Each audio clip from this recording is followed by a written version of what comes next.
All right, fantastic. Well, thank you everybody for joining us. We're here today to talk about the season 20 economic adjustments, a big change to the Axie universe. And we have the Substack here, and I kind of want to go through some of the high level changes. I got a couple of tweets from people saying this is a really long and dense blog post. I would really like somebody to read it to me. We're not going to read the entire thing verbatim, of course, but I think we are going to talk about the key points, kind of go through it and digest it. And then as we go on, we'll bring some people up to speak. If you have a question or you have something really specific you want to bring to the table, feel free to request. We have Jeff man the Axie Infinity account, and he'll be the one that'll have to promote you, as Alex and I are just lowly speakers. So we'll do the best that we can here. This is a little bit of an experiment for us, trying to do a live Twitter space just to talk through some of this stuff. So thank you for joining us here. I guess before we dive in, Jeff, how are you, sir? Yeah, doing well. Thanks for helping to put this together. This is the first official Axie Twitter space, so welcome to everybody who's here for this historic moment. We have over 2,500 people tuned in. I think this is probably the largest space that I've ever been a part of. So yeah, super excited, and definitely wanted to have some time to go through the changes that we announced yesterday. Yeah, this is exciting times. Alex, how about you? How are you doing? GM. Yeah, GM to everyone here. It's actually 5:30 in Norway on a Friday evening, so just about to wind down for the weekend. I have a glass of wine here with me, as I usually do at this time. It's quite common actually when we have our team meetings at this time. I do a lot of meetings with the US, so yeah, it's 1 o'clock over here. Hope everyone is good. Excited to talk a little bit about the changes, which were a long time coming, discussing for some time, and finally pulled the trigger on that. So and I think the community is quite happy about it. One thing I do want to touch on, like maybe immediately, is the strategy for the rollout of this change. I'm sure a lot of people have seen us mention it a lot just before we actually release the tweet, and that's on purpose because we do want to see a little bit like what's the reaction like when we post some of our ideas, rather than announcing immediately that now we're going to change things. So yeah, expect a little bit more of that, I think, in the future. Yeah, I like that style of communication, and I think it's important to give people a heads up. It does give, if anything, it makes people feel a little more safe, and it just makes the whole system feel a little bit more transparent. Very quickly, the key points, highest level here, the economic changes. Adventure mode will be reduced to 0 SLP rewards. The daily quest will have SLP reduced to 0.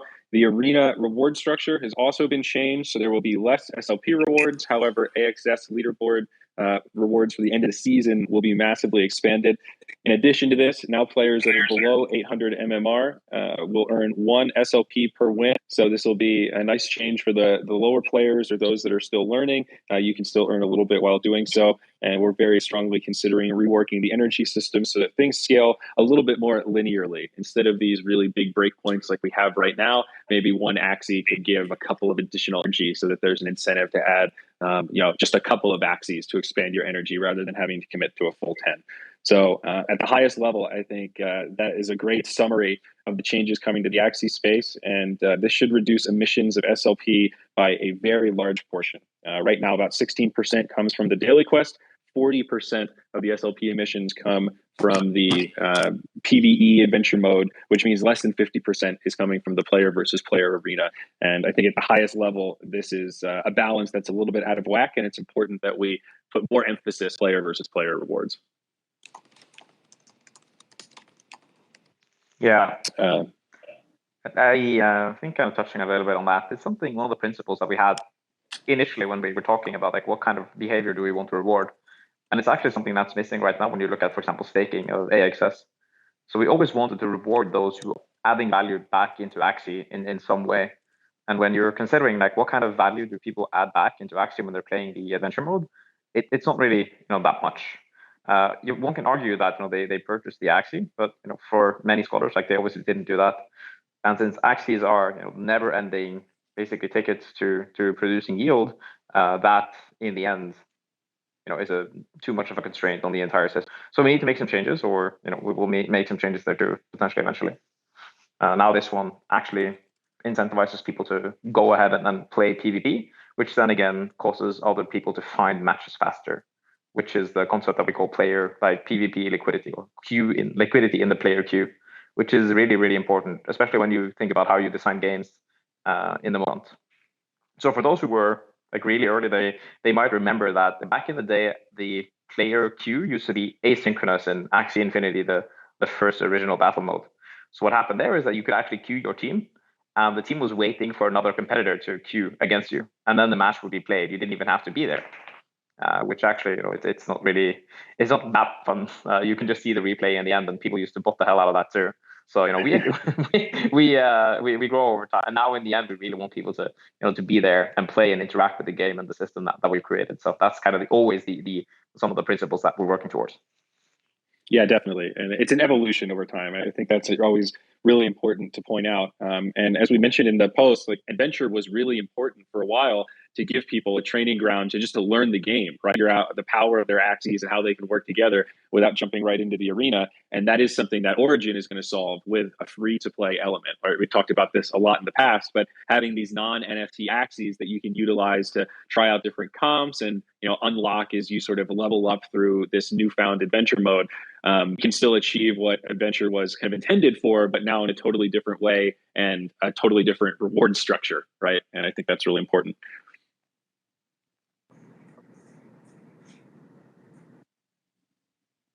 Yeah, I think there you go. I was super excited to to roll those, or at least roll the announcement out. I think that we, right, like Axie Infinity, Sky Mavis, we've been onboarding a lot of people recently. As organizations get larger, right, sometimes certain processes can get a little bit bulkier, especially as you're training up new people. We need to also make sure that we're remaining nimble and that we can react quickly to changing economic conditions. So I think there was a little bit too much of a lag time, right? Like we put out that dev post on January 4th. And I think we could have been at least quicker in like starting to signal the changes. But what I did like, was that, right, like after we put out that developer journal on the economy, we started to see amazing proposals coming out from the community, right? Like JD Hyper had an awesome one. There was D5 Vader, Dave Versace put together a Medium post, and there was that really nice thread from AK, the actual founder of the scholarship model, kind of saying, hey, like, right, we were living in a bit of a magic world for a while. Things were awesome, but it just, it defies the laws of economics and defies the laws of physics. So it was also really cool to see leaders in the community start to propose these changes. And I think that's also, right, like why the community sentiment has been so positive towards these changes is people started to, right, like get prepared for them, and they started to be primed for them in advance, not necessarily just by Sky Mavis, but through members of the community. So I think that process was really beautiful to see. But I also think that, right, like the mechanism by which we get feedback, look at the data, and then implement the change, it needs to become faster, especially as, right, like as we hit scale. Now that we have millions of users, right, like little daily fluctuations in the economy, they have huge impact. And so we need to have a system that's kind of designed to react quickly to those types of I have actually a counterpoint to that. In the past, sometimes when we did release, what the community might perceive as negative changes to, for example, reduction of SLPs, when we saw that as being necessary, sometimes the backlash has been quite immense. But at the same time, I feel like people didn't necessarily understand the importance of making some of these changes. And I mentioned that in the dev chat too, that we have been reducing SLP rewards over time. Now it's just like a quantum leap that wasn't it similar needed to be made when you added the energy system? Because before that, this was before my time, so I hope I'm not wrong here, but you could just farm as much SLP as you wanted as was possible, and then the energy system was added and limiter on top of that. And when that was added, that was a pretty unpopular decision, correct? A necessary one, but people were not happy about it. Yeah, for sure. It's always been very heavily debated in terms of like how much should an Axie be able to earn, and in terms of SLP or other type of tokens. And I think we're also debating that internally too, not only towards SLP, but like, for example, AXS, and then future like wood, stone, etc., and other resources.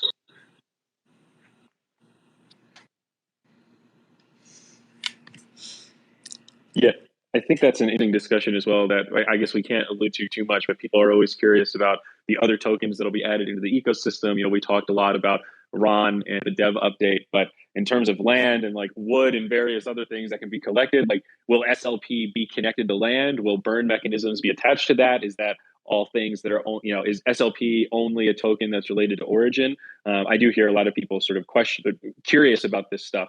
And even if we can't answer it, I think it is good that people are thinking about these things. And, that's where you want your investor kind of headspace to be in, right? Thinking about the ecosystem at large and how all of these tokens can work together.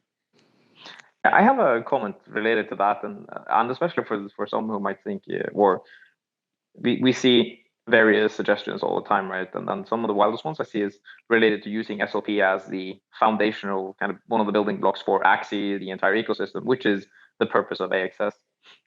And I actually think that would be a massive mistake, especially when you're considering how loose we have been with the mission. And when I say loose, I mean that we should probably have been much better in terms of detecting bots, for example, which is related again to growing a little bit fast, so that you don't always have the capacity to do exactly what you want. You just simply have to swat down the things that are the largest pain points, and then eventually kind of get to everything that you should have done. And that's also related to the gameplay mechanics, right, that we're now getting to. So yeah, scaling is hard for those who have never built a company. I mean, it looks really strange when you're coming from the outside and in, because why aren't these guys just doing this? It seems so obvious. But when you consider everything that we have to do, then if we do change some small things in the roadmap, like everything else gets delayed. So this is it's just a matter of building product, which is hard unless you've actually done it, especially at this scale. I think Jeff made a really good point on the Axie chat this week about how hiring new people is this weird thing where at first it takes more resources from you as the senior person that's onboarding someone else, because you have to take them under your wing, and that slows you down to bring them on board. But then eventually they get caught up, and then they can fly, stand on their own 2 feet and kind of fly on their own. And then it becomes an efficiency point where I can now delegate to this person and I have more bandwidth. But that's a really tricky phase when you're hiring people in these delicate scaling moments where it feels like I don't have any bandwidth to onboard people, but I know that I have to. And I think we're making a lot of progress on that front. We've now passed over 100 employees at Sky Mavis, and I think when I joined the team last May, what were we at, like 40, something like that, maybe 30 in that realm, maybe even less. So the scaling is happening. It just it is a bit hard. Jeff, I don't know if you have anything you want to add there. Yeah, tripling the team size in less than a year, right? Like it does take a lot of time to get people up to speed, because you don't want people that have just to be doing too much before they actually know the lay of the land and are trained up. Like you start to see as they, once they feel comfortable in their positions, you start to see output start to scale dramatically. And if you look at what we've actually done in January of this year, it's a lot, right? Like we had. Right, we released the development update. We had the esports grant round 2. Right, we implemented this new idea of the buffering period, which the community has been really positive to. Right, so this is a little bit more smooth of a launch process around these seasons. We launched the Axie Builders program. We had the Lunar New Year at Lunacian Express event. We launched the Ron token. Right, and then we had the developer chat. So that is actually a lot in 1 month, and I think for doing all of that, also perhaps we should have done. We could have had the economic balancing announced at least somewhere in the middle of that. But I'll also say that just putting that all out there. Maybe the economic balancing got lost a bit, but I think we should be proud of the months that we just had in January, and I think it portends, which means I think it foreshadows a really, really productive 2022 for this movement. Okay, let's not forget that it also has been Lunar New Year in the last week of January. So for those who are not familiar with that, in Asian cultures, or Chinese New Year, that's where they take their Christmas vacation, basically. Yeah, a big part of the team has actually been on vacation, but definitely been a quite a hectic month, and the Ronin launch was. I'm really happy about how that went.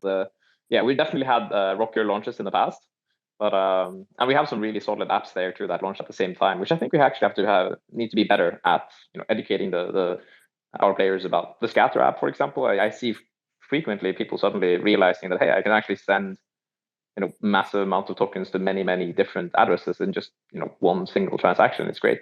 So for those of you who are new to that, it's in the light paper, the rolling light paper. You can see what kind of apps are available. So you can store your tokens now on a multi-signature wallet. Institutional clients can use Fireblocks. Like all of these things are also launches in their own right, which requires, business development and partnerships. It's just like we don't have the same level of, we don't announce it in the same way that many other companies do. They're just being shipped in the silence sometimes. So maybe we should be a little bit more, hey, we're partnered with XYZ, as I see many other companies do. We used to do that a lot in the past, I will say. But as we grew it, it's maybe it's not needed, but to an extent, perhaps it is needed. Well, and there's going to be more and more of these kind of partnerships. There's a lot of inbound of people that want to work with us and various different ideas, even outside of the builders program, of folks that want to integrate Ronin or build on Ronin and expand their stack onto our scaling solution. So yeah, you're definitely right, Alex. There's stuff to look out for there. And I think as we grow those partnerships, it makes sense to echo those loud and far, because it's exciting. Like Most is Safe is really cool. Allowing multi-sig wallets and that shared ownership in this guild environment is necessary. Honestly, I'm a part of a few kind of like mini DAOs where it's like 3 people that have gone in to split one land plot, and there's always a trust dynamic there of somebody has to hold the tokens. And this is a really great way to mitigate some of that risk and allow people to. It's like the tools that allow people to build in the ecosystem. So very exciting. I'll also, right, to go back to the economic balancing changes, right? I think Zuri mentioned that someone said that the article was a bit dense and they wanted it read to them. So in the past, right, like when we're writing our articles, right, like it's a balance where you want to make things simple and accessible, but you also want to provide enough information. I think the past, perhaps, right, when we were writing, we maybe erred a little bit too much on the simple and accessible side of things.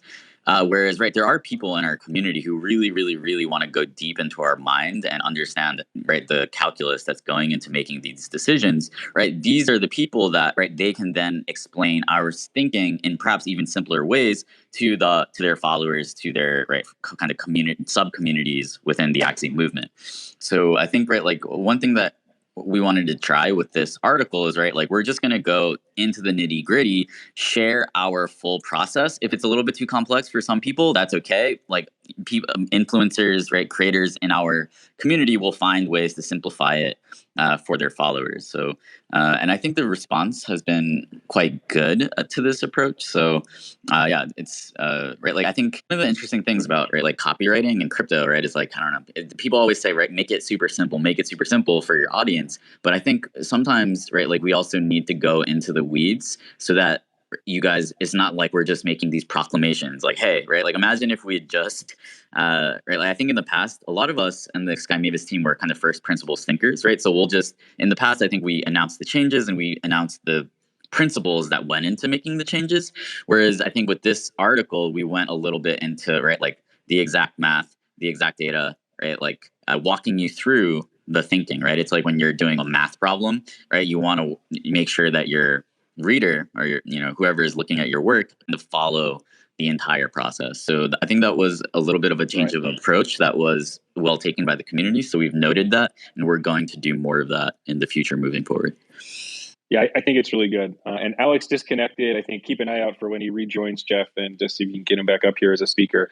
But yeah, absolutely. I think we've seen this dynamic play out in various other environments and other games. Like one that comes to mind that's very economically driven and very difficult, especially for new players, is Path of Exile. And a lot of players just follow these guide builds. But when the developer is posting updates and changes, it's very much celebrated to go into this detail and really go into the minutiae of it, because the people that really care about that are kind of the influencers that then disseminate that information to the people that are actually playing the game and reading the guides that get created by the players that really care about those like dense details that maybe go ahead of some the tools to try to understand this stuff. Just helps communicate what we're building and the difficulties surrounding it. So maybe around that, as we keep going through the changes here, the revamped reward structures. Let's talk about the changes to AXS a little bit in relation to the arena seasons. Last season, season 19, 3,000 AXS split across the top 1,000 players on the leaderboard. This is being increased greatly for season 20. It's now going to go down to 300,000 in terms of placing, and that will be above 117,676 AXS. So over 100,000 AXS going to the season rewards. That's wild. I mean, that's a hell of an incentive to push for the leaderboard. Obviously, if you're in like the top 300K, but that's it. 250,000th or something. You're not going to win a lot of AXS. It might be half a shard or something. But this is really cool to think about the grinders and some of these scholars having a chance to get access to AXS now. Yeah. So, yeah. Go ahead. Yeah. Thanks. So one thing that I just tweeted earlier today is it always about like decentralizing Axie a little bit and getting like the AXS shards like into the hands of the people who play the game. And that's why I also want to point out like they are valuable to hold. So it has a lot of meaning to be an AXS holder, and it has since the beginning. So one thing that I want to experiment a little bit with, and we'll be pushing for internally. We actually had a chat about it just now. Is like how can we like reward those who are just like in and out of the leaderboard, for example, and I'd rather say that the longer if a season lasts for 6 weeks, let's say that you're ranked number 1 for 99% of the season, and then suddenly you drop down to like the 10th place. Is it really fair that you only get the 10th place reward? Or from another point of view, if you're in the 2000 place and like for the entire season, and then you rank up to number 1, should you be number 1? I think that it makes sense to give it more like equal to the time spent in that current position. And then even at the lower ranks, you can say that if you suddenly rank up to 300K, like for every second you're there, you would get a certain point of a certain amount of AXS. So that could be cool. So to me that's kind of the way that we wanted to go for so long. And we had so many like great ideas at the beginning. But then you kind of get struck by the reality of building product, which is oftentimes quite hard. So I would say that, and it kind of goes down to like how, when we see so many of these suggestions, I'm like, yes, I wish we could love to do that. I mean, I would love to do that. And then I'm pitching it to like the engineering team, and they're like, oh shit, we have 50,000 different things we need to make. Are you sure you want to, shift the priorities and make that sweet feature? And then in reality, I'm like, well, you're sacrificing how much to do something that, personally I would love. And that's a part of being an executive, right? You need to constantly weigh these decisions that you're pushing for. And I also mentioned that in the dev chat, right? The way that we operate in Sky Mavis and Axie is like it's not like if I really burn for something, I can say, yeah, probably shift resources here. But I always need to have a very clear idea of why are we doing this? Why should we be spending resources on this particular thing?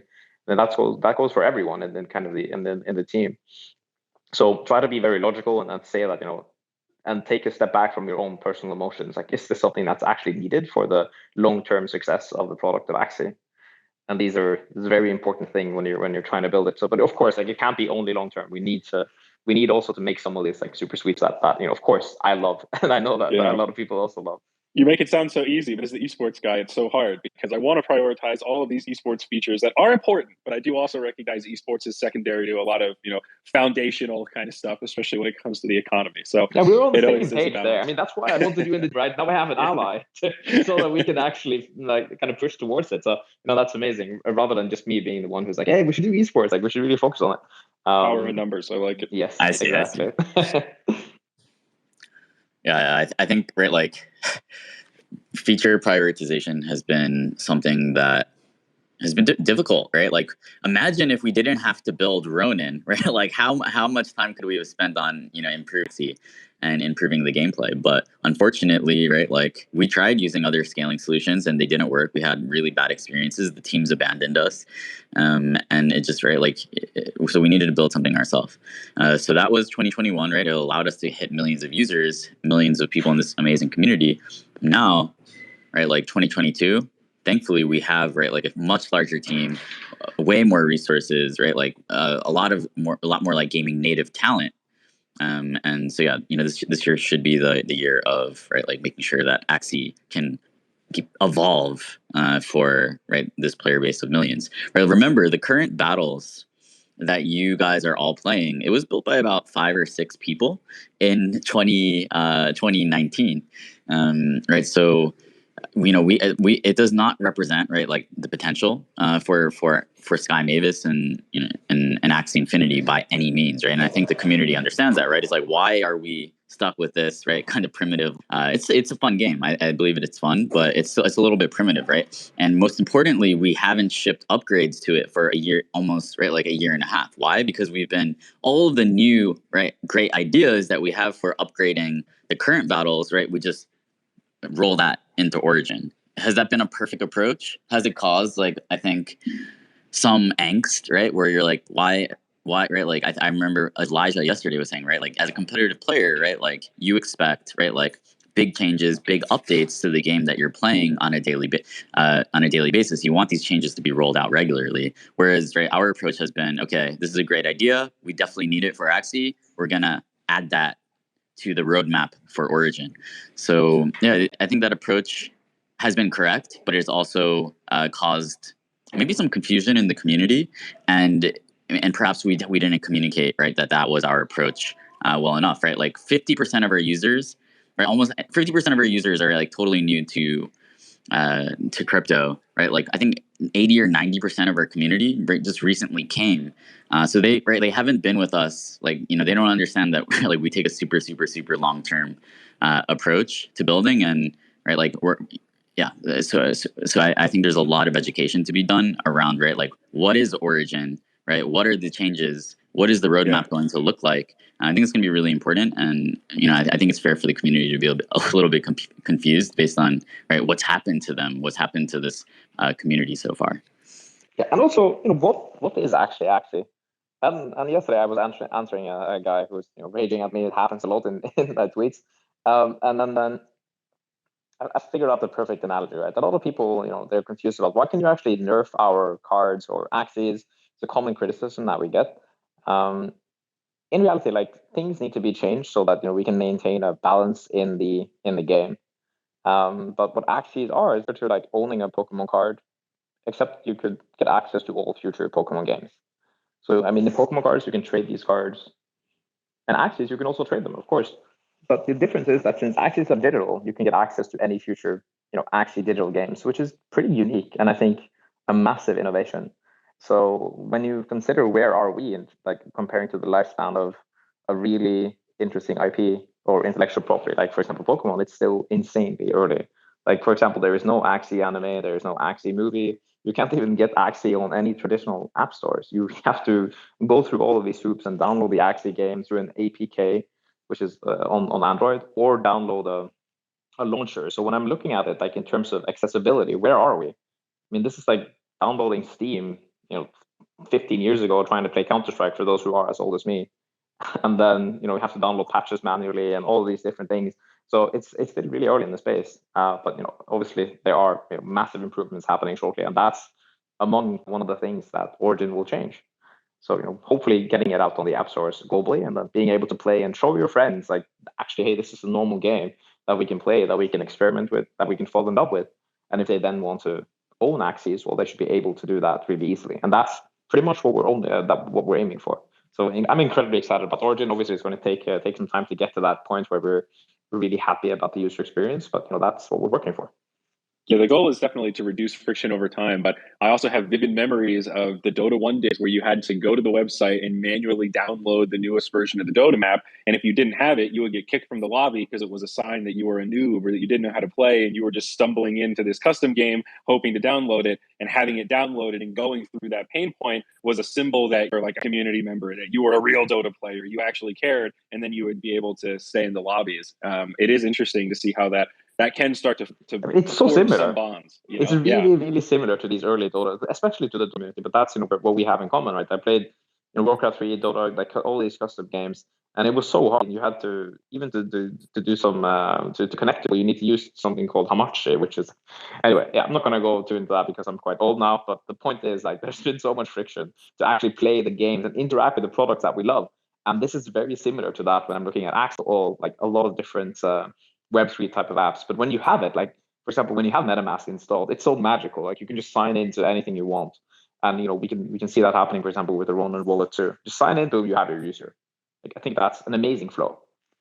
I was talking to Arctic, I think a couple of days ago, right? Like Arctic actually, right? Like he comes from the early access game experience, right? Where I think he's been waiting for Star Citizen since he was in like elementary school, right? So one way to look at Axie and the way that we're launching this, right? It's like a kind of a new approach to early access where, right, you're not just getting, you know, you're actually getting a piece of the game. You're getting something that is actually liquid. for helping in the early days to get the ball rolling.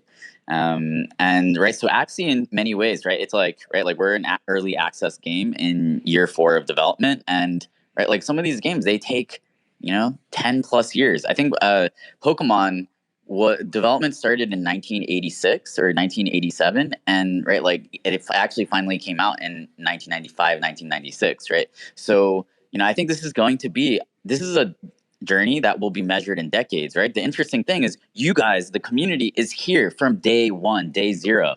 Arctic, like he reminds me, I wasn't even here for this, but there was a time when you couldn't see your Axies, and your Axies were basically just a text file, you could read the attributes, but you couldn't see them, so we've gone from that stage 0, super basic, not basically nothing, and we're building progressively with our community, so it's going to be a really long process.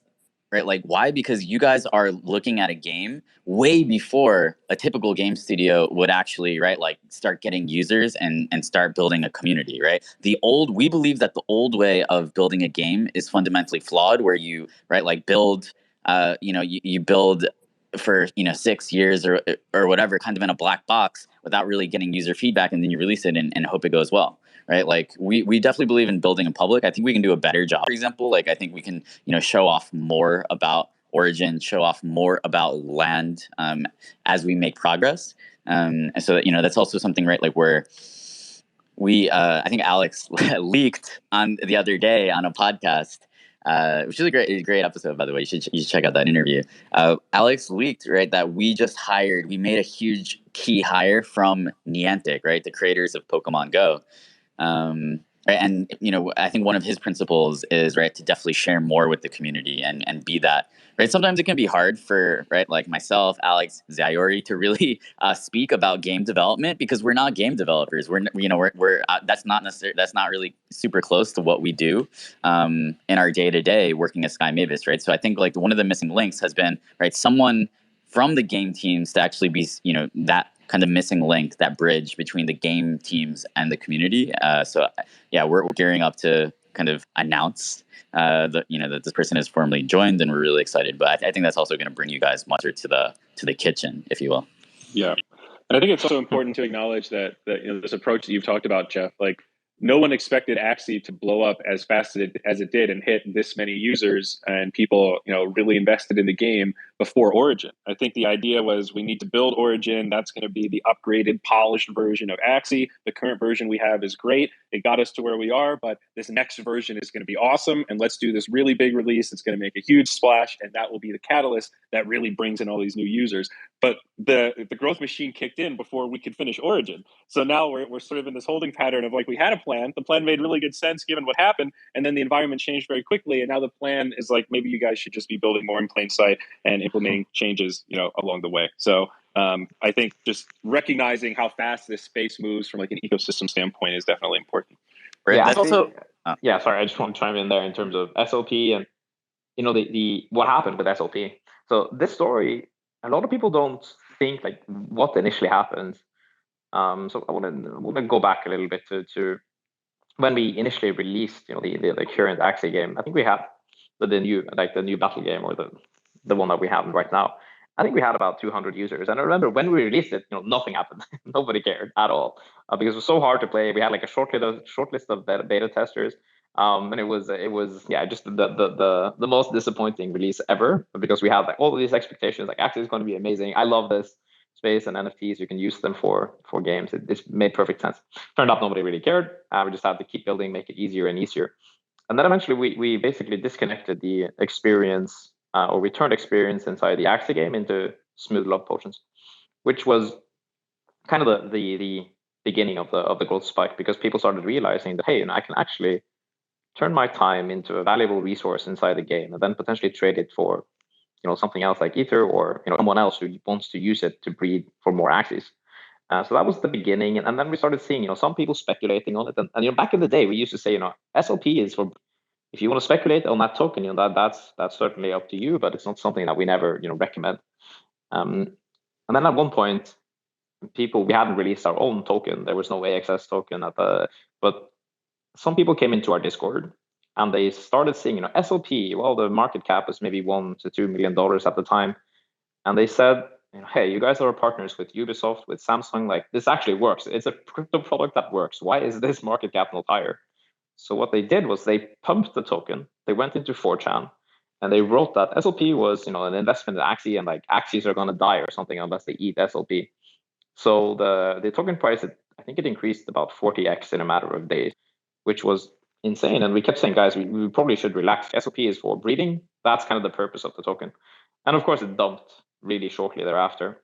And then, but the interesting thing is, like at that time, the amount of like the number that the token price dumped to was still significantly higher than it had been. So the genie was kind of out of the bottle. So people started realizing that I can do something with SLP, and that kind of story, it happened again and again and again until we went to the Binance SLP listing, and at the time I think it went to about 40 cents for one single SLP.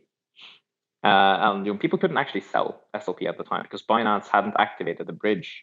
Like you couldn't deposit SLP into Binance. So the pump was very artificial.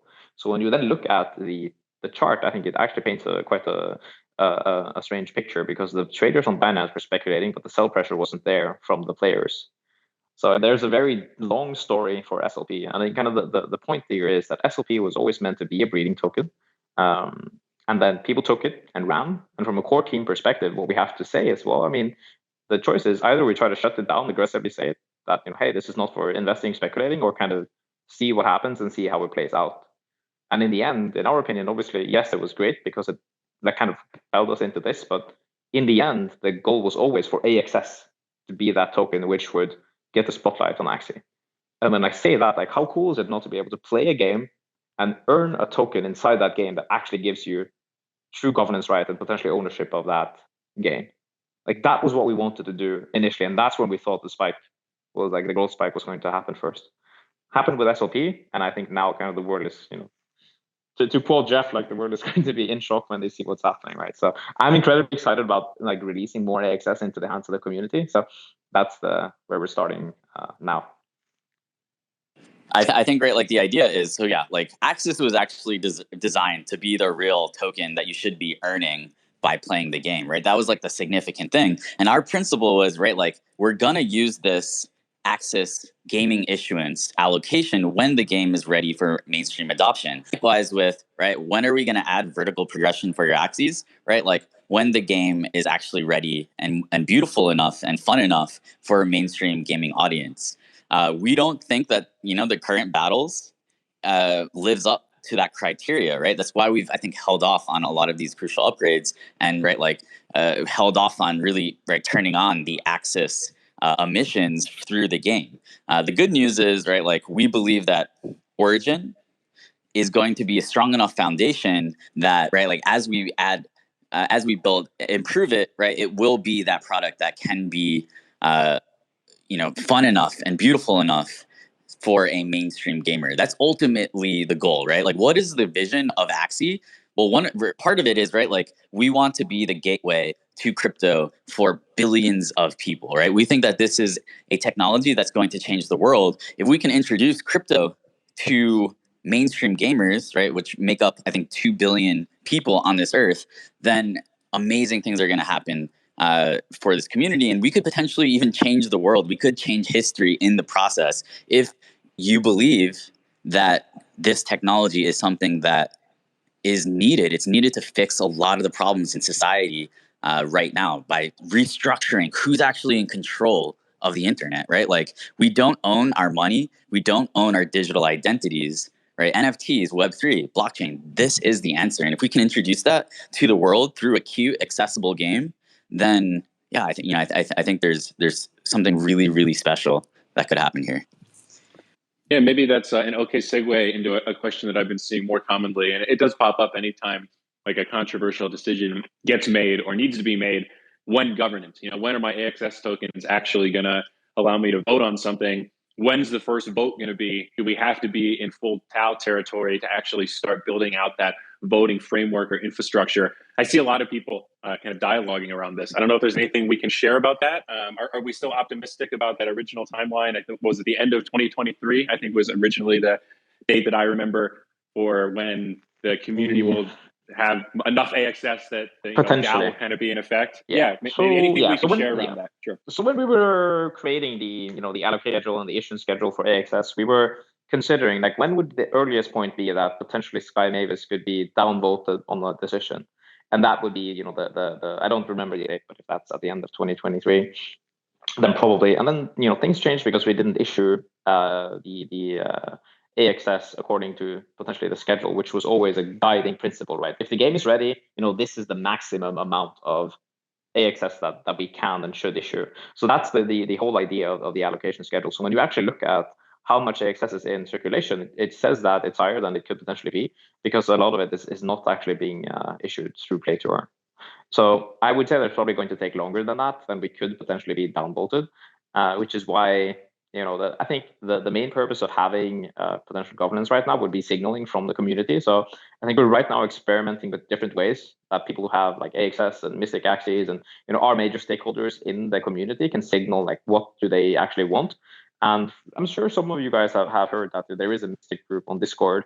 And that's definitely true. Like we have one where we try to be more active in the core team to check in like what's happening, to what are you feeling about certain changes. But there are obviously no like financial leaks in that channel, but it's a way for us to stay in touch with like what does that part of the community think. And then on the other side, every time I tweet something, I can get a sense of what the broader community is thinking based on the amount of just the general sentiment.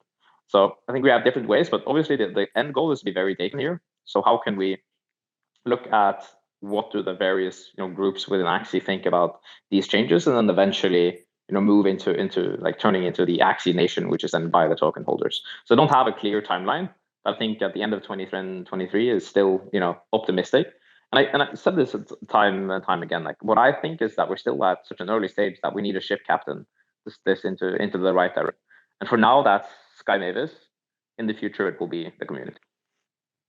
I think like one way to look at it is governance is a process. We don't know what the perfect or even like a really well-functioning Web3 governance process looks like right now. We haven't actually seen anything at scale.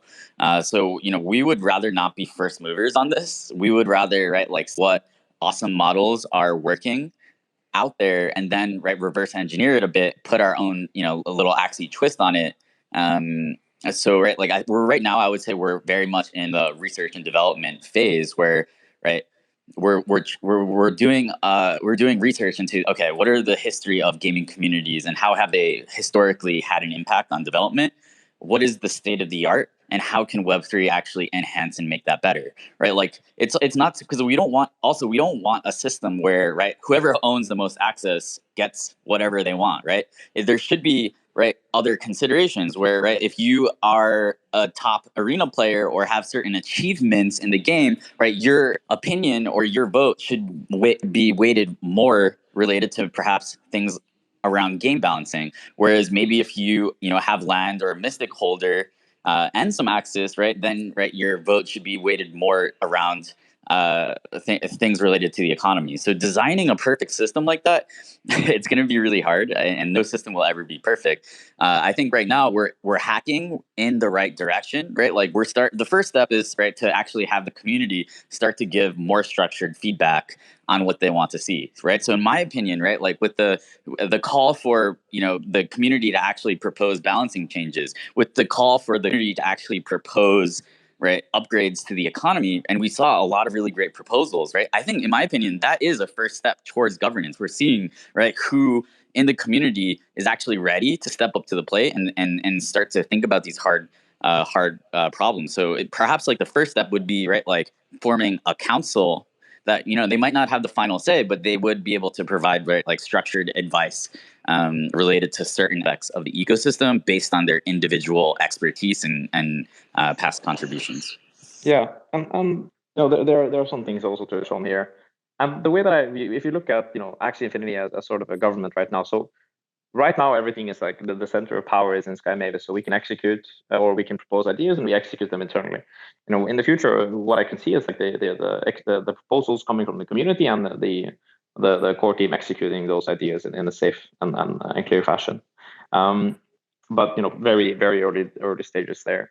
One governance thing that I'm been excited about for several years. It's called quadratic voting, which basically means that you can vote as much as you want on any particular matter with the tokens that you have in your wallet. But the more tokens that you have, basically, the less efficient they are, and it's like at a quadratic formula. So assuming that you are a mega whale, then your votes get reduced in power. But if you have many people who are voting on the same aspect, they can easily like beat out a whale, which I think is a extremely interesting concept. And for me, as a person who is like a part of why I want to build Axie is also to have an impact on like society in real life. So how can we potentially improve processes there?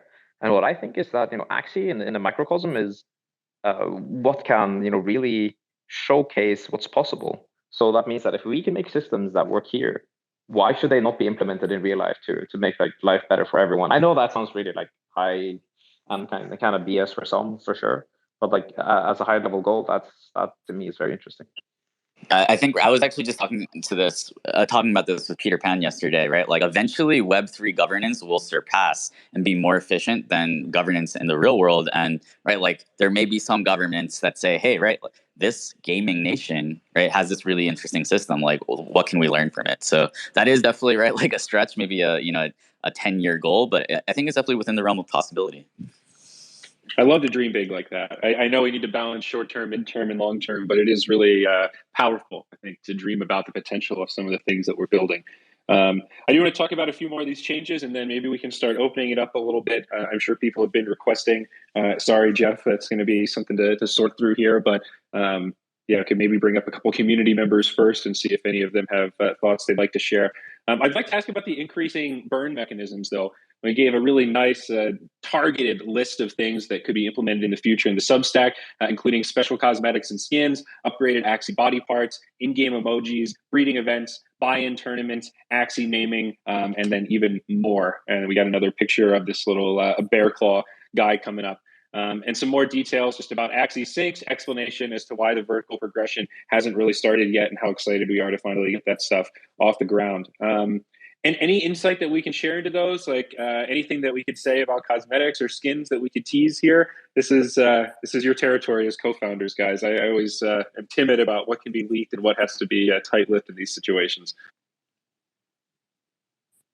Sure. So, right, the idea here is that in order for this economy to work long term, there need to be amazing, fun syncs for the in-game resources, right? Like people have to be spending in-game resources for, right, to progress their Axies, to work towards achievements, right? Like there has to be some sort of vertical progression. Right now, if you want to, right, like kind of move forward in the Axie universe, a lot of it is like you get more Axies, you get more scholars, right?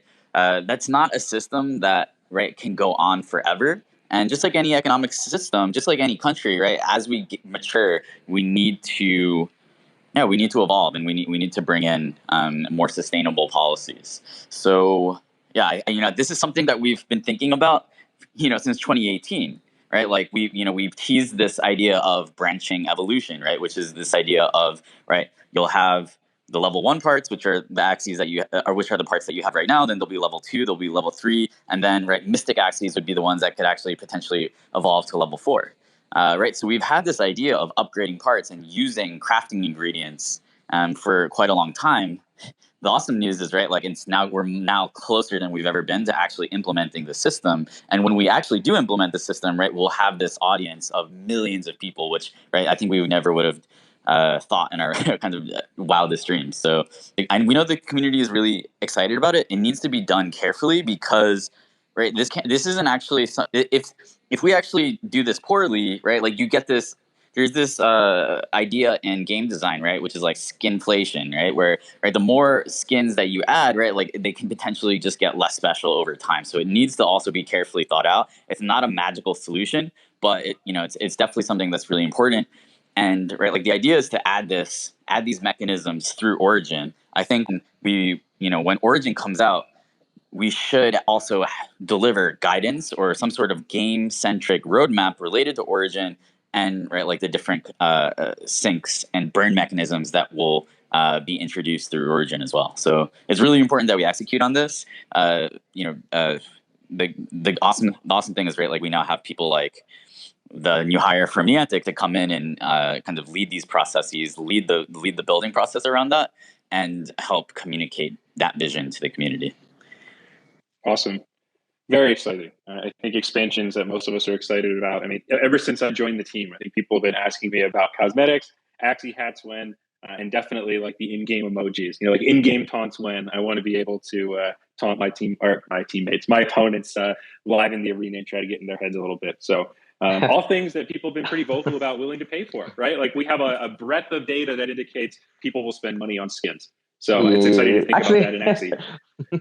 So we have, I remember very early, I think in 2018, we had longer discussions with Trung about this. Maybe and part of it, like how immersive should these interactions be, right? Should we have a chat field even? Should we have emojis? And kind of what we landed on is, well, yeah, emoji seems like the natural kind of place to be. People are pretty toxic out there. Just from an esports perspective, right? It's not fun losing. You really need someone else who's kind of telling you like how bad you are every time you lose.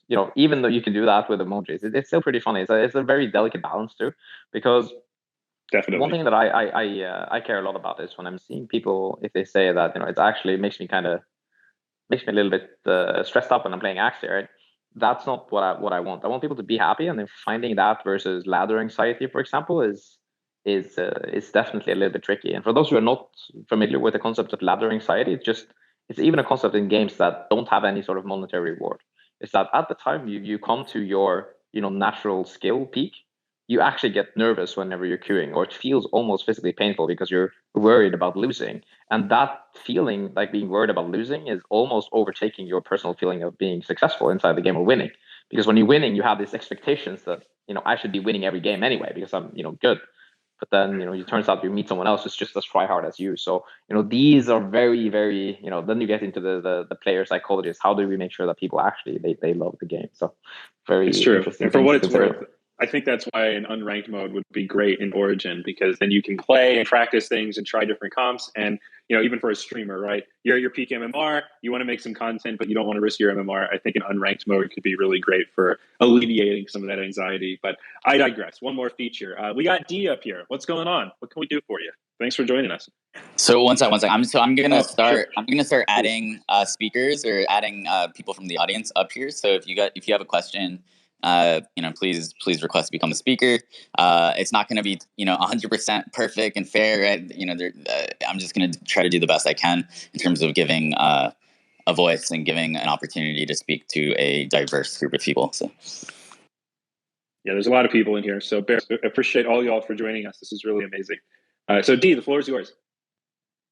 Hey guys, great to be here, and I love the concept. What you're doing is doing a Twitter space and talking to the community, and we have so many people. I think is just amazing. And just hearing your vision about how things have changed over the years of development and building in public was very nice. So I'm just very happy to talk to you guys and be here. I don't have a very big question as much. I wanted to appreciate what you guys are doing, but I just if you can tell us a little bit more about just ownership of land and how will it play out in Origin, because not a lot of these smaller guilds whom we've been talking to have land, and what's the plan, right?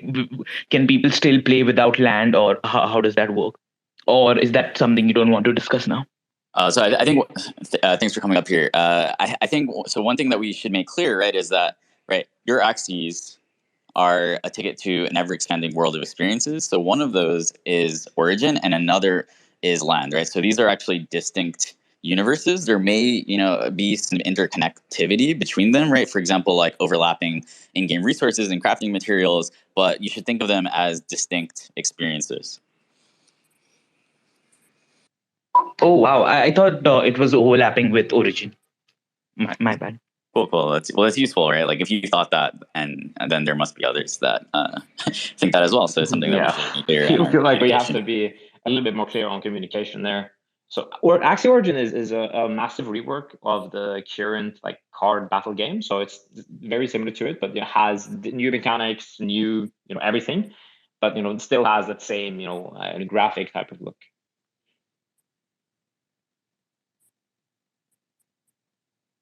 Okay, cool. Thanks a lot. Appreciate it. We'll certainly talk more about land in the future for sure. Cairo, what's up? Thanks for joining us.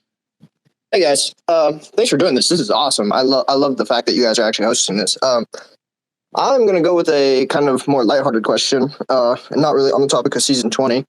Do you guys ever plan to do like pop culture collabs or anything like that, like you see in Fortnite with them doing like stuff with like Marvel characters and things like that?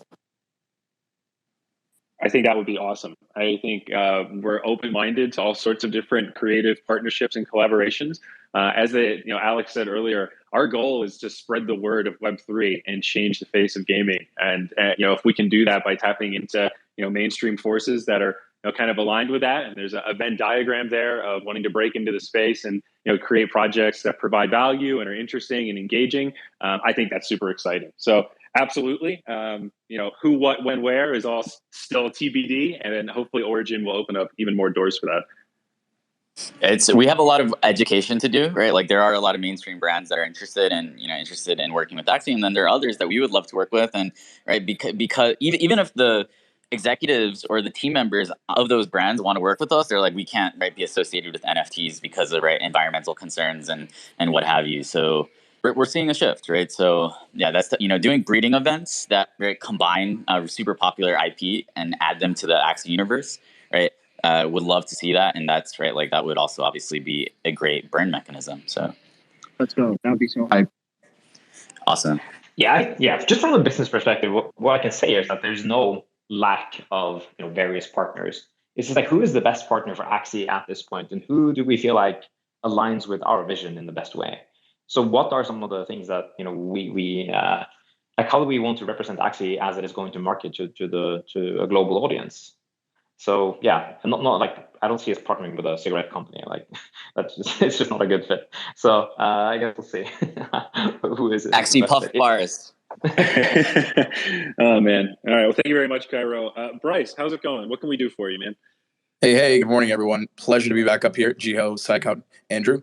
My question is more so focused on the marketing approach leading up to V3. And then after V3 happens, I think we all can agree that getting more consumers playing the game as if they were playing, a Fortnite and spending tons of, spending money in skins. We kind of want to see that same level of consumer audiences coming into Axie, and V3 rolling up will be that moment where the opportunity comes. So just wanted to see if the team is looking into, building a branch or is hiring a branch of Sky Mavis that is heavily focused on marketing the game, as this new rollout does take place and we get closer to V3. I love what we've been able to do from a content creation standpoint, but I definitely think it's going to take a bit more legs on the marketing effort. So would love to get any insights there. Sure. I think I'll take this one. Right. So definitely, right. Our North Star has always been to build an amazing, fun game that you could introduce to your friends and family, right? And we believe that Origin will be a product that is worthy of that designation. And we have definitely made, like, I think in terms of the marketing, like we need to be able to market Axie on its merits as a game first, right? Rather than, an earning mechanism, right? That's going to get the right type of people into the economy, into the system. Then, the economic aspect will kind of sort itself out if we have, people who are spending on free-to-play mobile games, right? People who are spending on Pokemon cards, people who love toys and collectibles, right? These are the people that we need to get into NFT. These are the types of people that we need to get into Web3 games. In terms of, what have we done, right? So you guys all know Quinn, right? Quinn comes from the traditional gaming industry, where he, marketed mobile games before, right? We just announced a partnership with Uptick, right? They are, one of the premier player acquisition tools for traditional games, right? So I think definitely, focusing on the fact that Axie is beautiful, the fact that Axie is fun, and then de-emphasizing the earning aspect, perhaps, emphasizing more, that you can meet people that are interested in this new technology, learn about this new technology. I think it's definitely super key with Origin. So yeah, definitely requires a different approach. Why? Because the product has been built to engage and entertain a new, broader audience. Actually, so I would like to say that one of the reasons why I'm even involved in Axie from the beginning is because I thought that this would have mainstream appeal. So, for some of you might know this, but me and Jeff, we met each other playing CryptoKitties back in like late 2017. And there were so many different games. Like there was a blockchain gaming cycle before this one. So this is actually the second blockchain gaming cycle. And at that time, we saw all of these kind of low quality games coming up. And Axie was like this diamond in the rough, which was so obviously that the art was amazing. It was destined for success. And that's why, I changed my life and moved to Vietnam. And then suddenly Jeff was there and the rest of the team was there too. So it was a very fortuitous thing, but it would never happen unless we actually saw that the appeal for this to truly go mainstream. And I think that because the colors are amazing, the feeling is great. And, it's I think it has that level of appeal that should be there to take something mainstream. But that we can never get there unless we actually have that marketing machine rolling. Because let's face it, who are we competing against? Well, it's the likes of Supercell. It's Niantic. Like these guys have $150 million marketing machines behind them. But guess what? With crypto, we have more than that. So we're going to crush those guys. Hopefully, that's what I'm working towards. But the potential is definitely there. I can't say that we're going to spend $150 million immediately on marketing, but there's definitely a heavy marketing budget that's okayed from the top, and that we're going to be deploying once the game is ready. Nice, awesome. Thanks a lot, Bryce. Let's keep this moving. I like this. At this rate, we'll be able to field a good number of questions. Let's jump over to Rand Corp. What's going on, Rand? What can we do for you? What's going on, guys? Thank you for allowing me on stage. I'm honored to share space with everybody here. I've been frustrated like most of the community, and I'm very happy to see the communication turn around. You guys have become much better and clear with that, as well as action. Yesterday's changes were an important show to action, I feel. My question is, I've been listening to Jiho recently, and it sounds like a shift away from play to earn and more of like a play for fun with the possibility to earn and a focus on a healthy economy, which I think is very good. A lot of players and investors like myself got into the game after, seeing the mini series about how you can earn by playing, breeding, or renting assets to players. And the dream of starting with 3 Axies or renting them to people and working your way up to becoming a small guild or renting assets to others and starting a small business. Lots of people in guilds were encouraged last year to build community and brought on investments to buy assets and build scholarships. People are spending hundreds of thousands or millions of dollars on land, and they're not spending that for fun. They're expecting to ROI. Is Axie Infinity an investment or is it a game? And what is the vision and path you have for these guilds and small guilds like us going forward? And then secondly, Sky Mavis feels the current state of the situation is Sky Mavis versus the community. But we want everybody to be together. And if they want everybody to be together, why wasn't the community given opportunity to get a slice of Sky Mavis in the investment round? When we say governance is coming, but I'm sure large VCs have a very clear path to ROI and investment on paper with Sky Mavis, why don't community members and asset owners have that same clarity?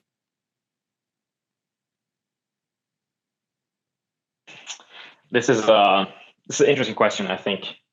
And I've been thinking a little bit about some of it, especially related to, and it's also related to like how transparent can we be, with the community. So, for just an initial thing to say, like I'm the head of the business side of Axie and Sky Mavis. So, I raised all that money, of course, with Jeff to help out. And what I can say is that on the investment side of Sky Mavis and the equity owners, they get more information, sure, but it's not like anything that's I would say necessarily good. They get all the bad stuff in a sense, and there is almost no filter there. And the reason is simple, like they're actually locked up with us. So the difference is simple. When you look at the vesting, for example, for the founders of Mavis and Axie, like we are here for decades before we can actually have a clean exit, for example. And that means that everything that we are doing is for the long term, like the longevity of this company and community and game. And when you look at, for example, landowners or Axie owners, like for sure, everyone has a specific place in the game, and we respect all of you, and we think it's very important that you all are here, and we want you all to feel wanted. But at the same time, there is no lockup, so everyone can in principle leave at whenever they want.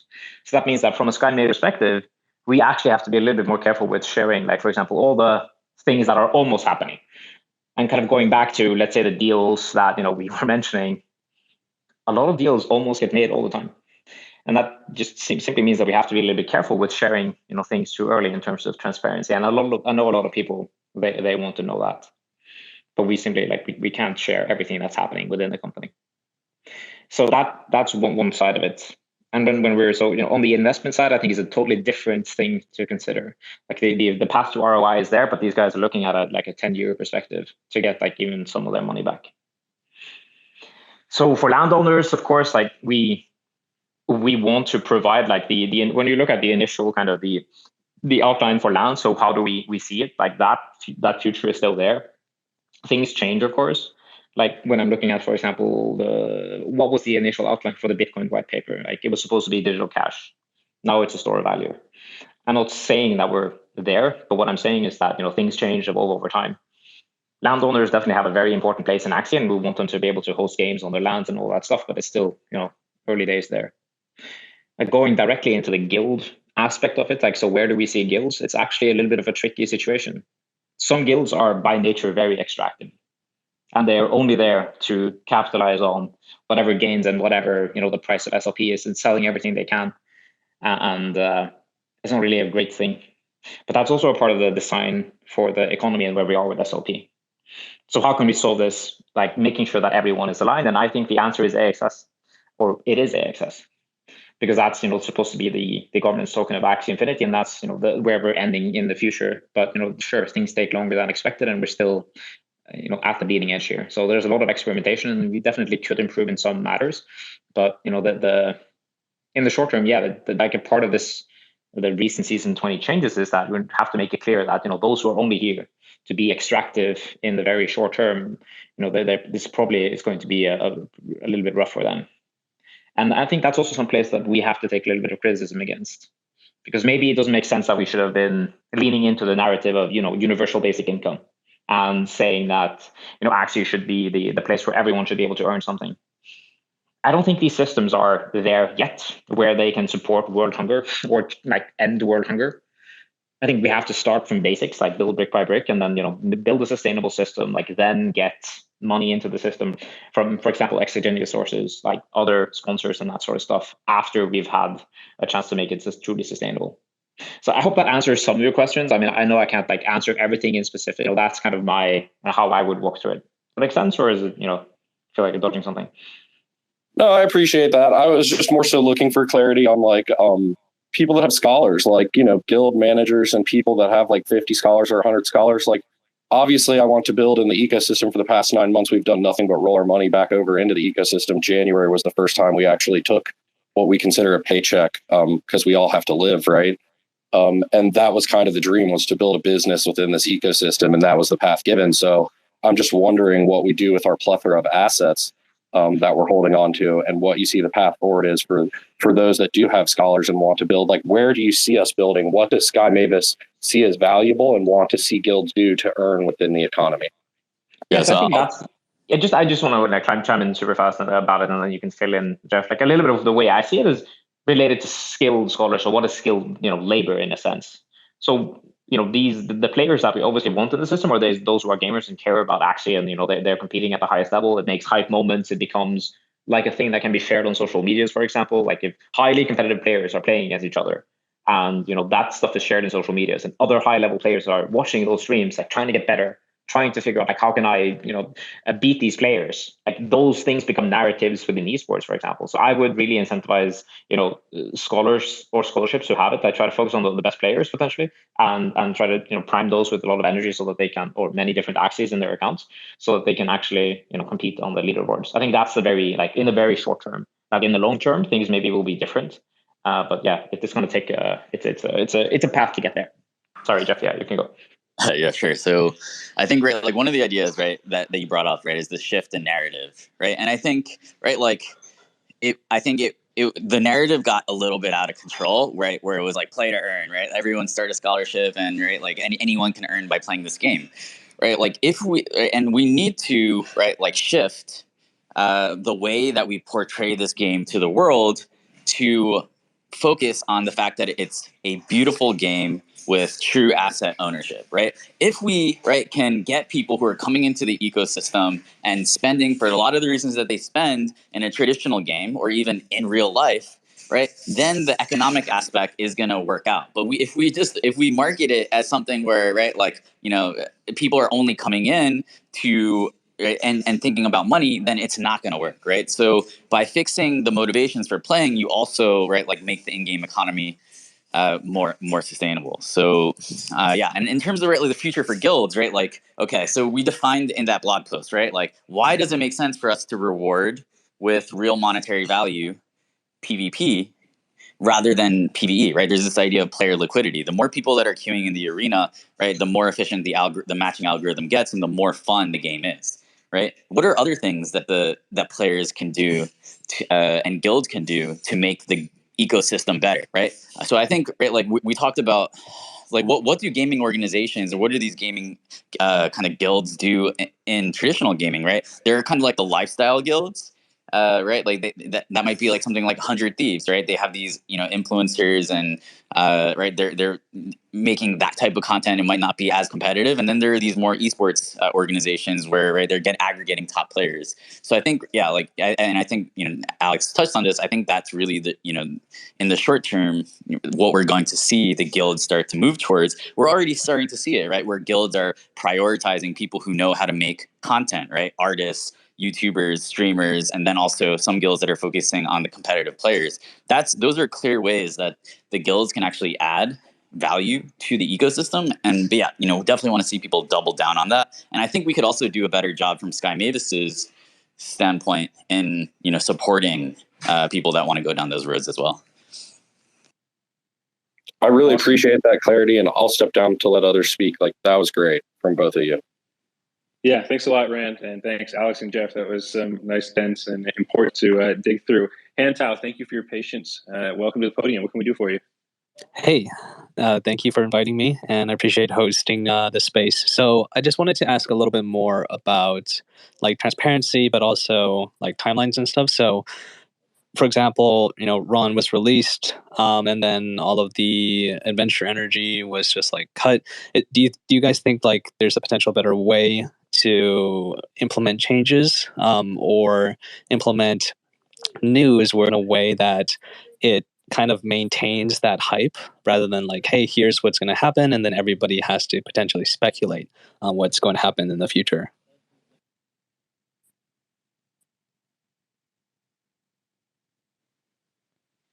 I think that I can start first, at least, and maybe Jeff can add on. I think that there's definitely improvements that can be made in communication, and I think structuring comms around our very rapidly evolving and scaling environment has been a struggle. I think we're getting better at it, but there's still some improvement to be done, and it definitely seems that people appreciate more kind of heads up, and even if it's short term, like, hey, here's the deadline, this is how we're going to do it. And there's a degree of certainty that comes along with that feels really good. So I think we are hiring in that direction and putting effort into those communications for sure. Jeff, if you want to jump in. Yeah, I think this is setting expectations at frontier tech. It's a fundamental issue that, right, like a lot of different companies, not just Sky Mavis, struggle with, right? Like we're right, like how can you set, right, like deadlines and give proper guidance in an industry where you're doing things that have never been done before? I think, right, like what I would like to start doing is, right, giving forecasts with like a percentage confidence that, right, like here's what we hope to do, here's how confident we are in hitting it. So basically, right, like we're making predictions with proper disclaimers, rather than saying, right, like this is exactly what we're going to do. Because why? That's impossible, right? The Ron, for example, the Ron launch got delayed internally about 6 times. So imagine if, right, so there has to be, right, this idea of forecasting, and then giving a confidence interval. That's how the Ethereum Foundation does it. I think like Tesla, I mean, they miss deadlines a lot, but I think they've also started to evolve towards that. But it's an interesting problem, but I think it's something that we could definitely do a better job of. I think like one of the things that we've started to do, right, around the economic changes is, right, we started to forecast that in advance, right? Like we started to ask for opinions from the community. We started to retweet, right, like the ideas that we thought, right, like kind of jived well with what we thought to be the issues. And right, like it was really awesome, right, to see that, right, like despite reducing rewards by around 60 to 70% yesterday, right, the community was in favor. The majority of the community was in favor of this, right? I think part of that was also that, right, we started to forecast through our communications, through our retweets, through our channels that, right, like we were definitely thinking of making changes in that direction. So yeah, I think, right, like when you're dealing with a complex system that involves real value, right, like abrupt shocks to the system, right? They can be very stressful to the people in them. So yeah, it's definitely necessary to start forecasting changes in advance, kind of similar to like how the Fed does it. So yeah, it's a hard issue, and it's something that I think we're thinking about a lot, and I think we're making progress towards. Actually, I remember one discussion that we had some time ago.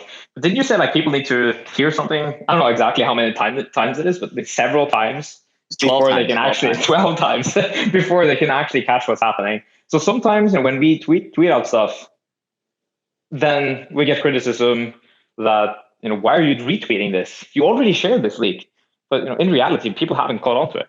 So I think that's interesting for some players might need to take a step back and we try to over communicate sometimes so that everyone is going to catch it. And you also touched on it earlier, like we try to oversimplify. Like our thought process sometimes goes very esoteric and very like deep, but it doesn't mean that everyone is going to catch the details. And if you miss a detail, suddenly the entire meaning of what you wrote or what you tried to say disappears. So I had one tweet yesterday where I wrote something about burn rate for startups, and it turns out like none of my followers even know what burns mean. So like, why did I even tweet that? Like that's the level of kind of like who are we trying to communicate to here? Like we're trying to make sure that everyone can catch the broader sense of or the message that we're saying. Yeah, absolutely. Yeah, it's a work in progress, and we have a lot more tools at our disposal. Especially, I remember when I was first hired, and how kind of rudimentary our tool set was for communications, and now how many more people we have like looped into our system through like full-time hires and also contractors and just various other communications teams. Yeah, I think we're learning a lot, and the SubStack is that reflection. But thank you very much, Anto. Appreciate the question. Let's jump over to, I might butcher this name. Is it Nefertero? Juegos NFT en Español? Hello, my friend. What can we do for you? Okay, first of all, let me highlight a couple of things. I think we all love these unchained spaces because we all love to see you guys without the scripts, with more freedom to speak. And I think this space is going great so far. Another thing I would like to highlight is in the latest AMA, it was something that really made an impact on me, and it was the statement that Jeff made about the Origin release. He said that the game is almost ready, but you are actually waiting to scale up the servers. And I think it was pretty funny because we are all seeing the community sentiment and the tweets replies about Axie is dead, SLP is dead, and so on. And you need to have big balls to say, okay, it's not only that, we are scaling up to absorb more people. So that kind of confidence, I think it's really good for the community. But my question is going to be around Origin. Can we expect some kind of trailers, sneak peeks, or so on? Because one of the things, we like more about Clash Royale or League of Legends and so on is the sneak peeks or the champion spotlights. Can we expect something like that in Origin? Yeah, actually, it's such a great question because like we're also gamers, right? The core team, like we love games. And when I'm looking at something like League of Legends or what they're doing with the Riot games in general, for example, the recent they had an amazing update where they were just going through everything that was happening. I'm like, we need to be at that level. Like we should not be worse than these guys. And then I'm like, okay, how many people do they have in the team? All right, so they're 1,500 people. How many are in our team? Oh, we're 100. So we probably need to play a little bit in our league for now and try to. And this is also me managing expectations, right? So we can hire other people to help, but oftentimes it's like what we receive back is not to the level of the excellence that we want to ship to the community. So that's why also we prefer to make things internally. So I will say that that's a goal for us to be much, much, much better with it, and that's also something that our new hires will be helping out with. Like, how can we increase production? How can we make people more excited about what we're making and make sure that they feel like as bullish as we do? Like, I have never been more bullish about Axie and Sky Mavis than I am today. Yeah, exactly. You guys, it's hard for you guys to see that, right? Because you guys aren't, playing the current game. You guys aren't seeing how fast the team is growing, and we can't communicate that as clearly as we want to and as we should. So there's definitely improvements there. I will say is that when I'm looking back at where we were early in 2019, we had other players, and the team was 13, 15 people. And now today we're over 100. We have 2.5 million daily actives or something like that in those lines. I still think that the it's just in a different league. So that's why I'm incredibly bullish about where we are and where we will be going. So definitely there will be improvements, but probably not to the level of Riot Games yet. But in the end, we're coming for them. So that's our goal. Okay, I think the community sentiment right now is I guess we are a lot of us gamers and we played World of Warcraft and we all lived those times with a pre-patch launch or pre-expansion launch. And I think we are at the moment right now in Axie. We are all waiting the big move, the big upgrade. And I think it would be great to have some kind of sneak peeks or something to hype up the community. So hopefully we will have it in the future. Yeah. Yeah. And anecdotally, I mean, one of the things that got me the most hype about something that isn't gameplay in Axie was the trailer for Katana. And by trailer, I mean that little 15-second video of the Axie in the room with the SLP and the AXS going into this big machine thing, and the Ron token pops out. Like, that got me so hyped. We were up in the middle of the night for that release, and it was early in the morning, and just seeing that video over and over, like, it made it feel real. It made it feel like the exchange was a real thing. And I feel you 100%. I think that kind of hype is really important, and it elevates that emotional connection. I think right, like, basically, one of the things, right, is like, as we become more professional, as we scale up our capabilities as a game studio first, right, like, it's needed for us to step up our game in terms of the creatives. So that's kind of like the technical word for it, right? Like the creatives, like basically how we're marketing and what are like the artistic assets, right, that we're using to show off our game to the world, right? So there is a lot of thought being thought towards that happening internally.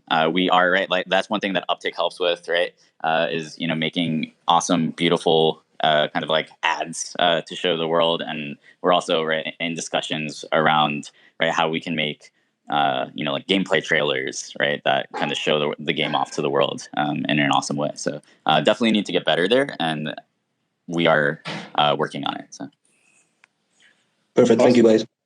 Yeah, thanks a lot. Travis, let's jump over to you. TravisAxie.eth. How are we? The Ron Maxey himself. Thank you for having me. First, I want to say you guys are doing a great job with the space. I think it's very informative to a lot of people. A lot of my questions have been answered, as well as new ones, and great job. I got one comment and one question for you guys. So my first comment is, and I'm seeing you guys already putting a lot of effort, is that increase in communication, and I think it's going to be pretty vital for the community, as I feel issues from last year were because most of us were kind of in the dark and not totally seeing the plan behind changes and things that you guys are doing. So for example, like these season 20 changes, I think we got a positive response because we know that it is to help SLP and prepare us for V3. I feel if these changes were made maybe last summer, when it was maybe more needed, it'd be an uproar within the community. So kind of knowing the short-term things that are going to happen, I think can really bring confidence when with the decisions you guys make. So my question is, with these SLP changes, it's pretty evident that the earning potential of SLP for the next little bit is going to be much lower. And the aim is more to be earning AXS from the leaderboards, at least this season. So you guys kind of answered the question of saying that the shift of earnings should be more towards AXS because it does provide governance and you do become part of the game. Is the goal to focus always on AXS and see SLP again kind of back as its utility, and keeping that kind of frame of mind so that perhaps when V3 comes out and there are more burning mechanisms, that people can let go of the SLP more and focus more on AXS? For example, if SLP stays at a low price, people will be more inclined to burn it for skins, for upgrades, for other things. Yeah, so Arctic actually said something the other day that really resonated with me, right? It's like, right, until now, like, SLP has been the main earning token, right?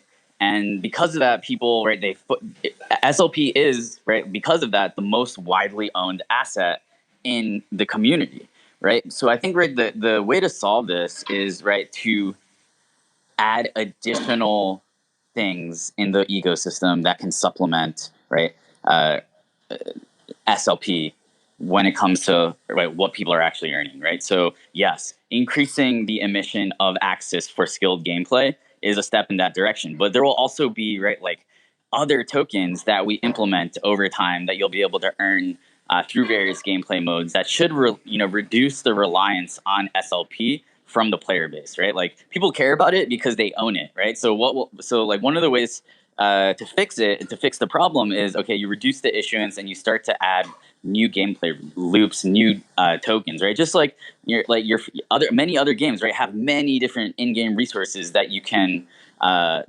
earn by playing the game. And each of these has their own kind of distinct roles within the ecosystem, and people aren't overly indexing on one thing. So yeah, I think it's important, right? Like as we build out the game, and add new features that will allow us to add new loops that people will also start to fall in love with.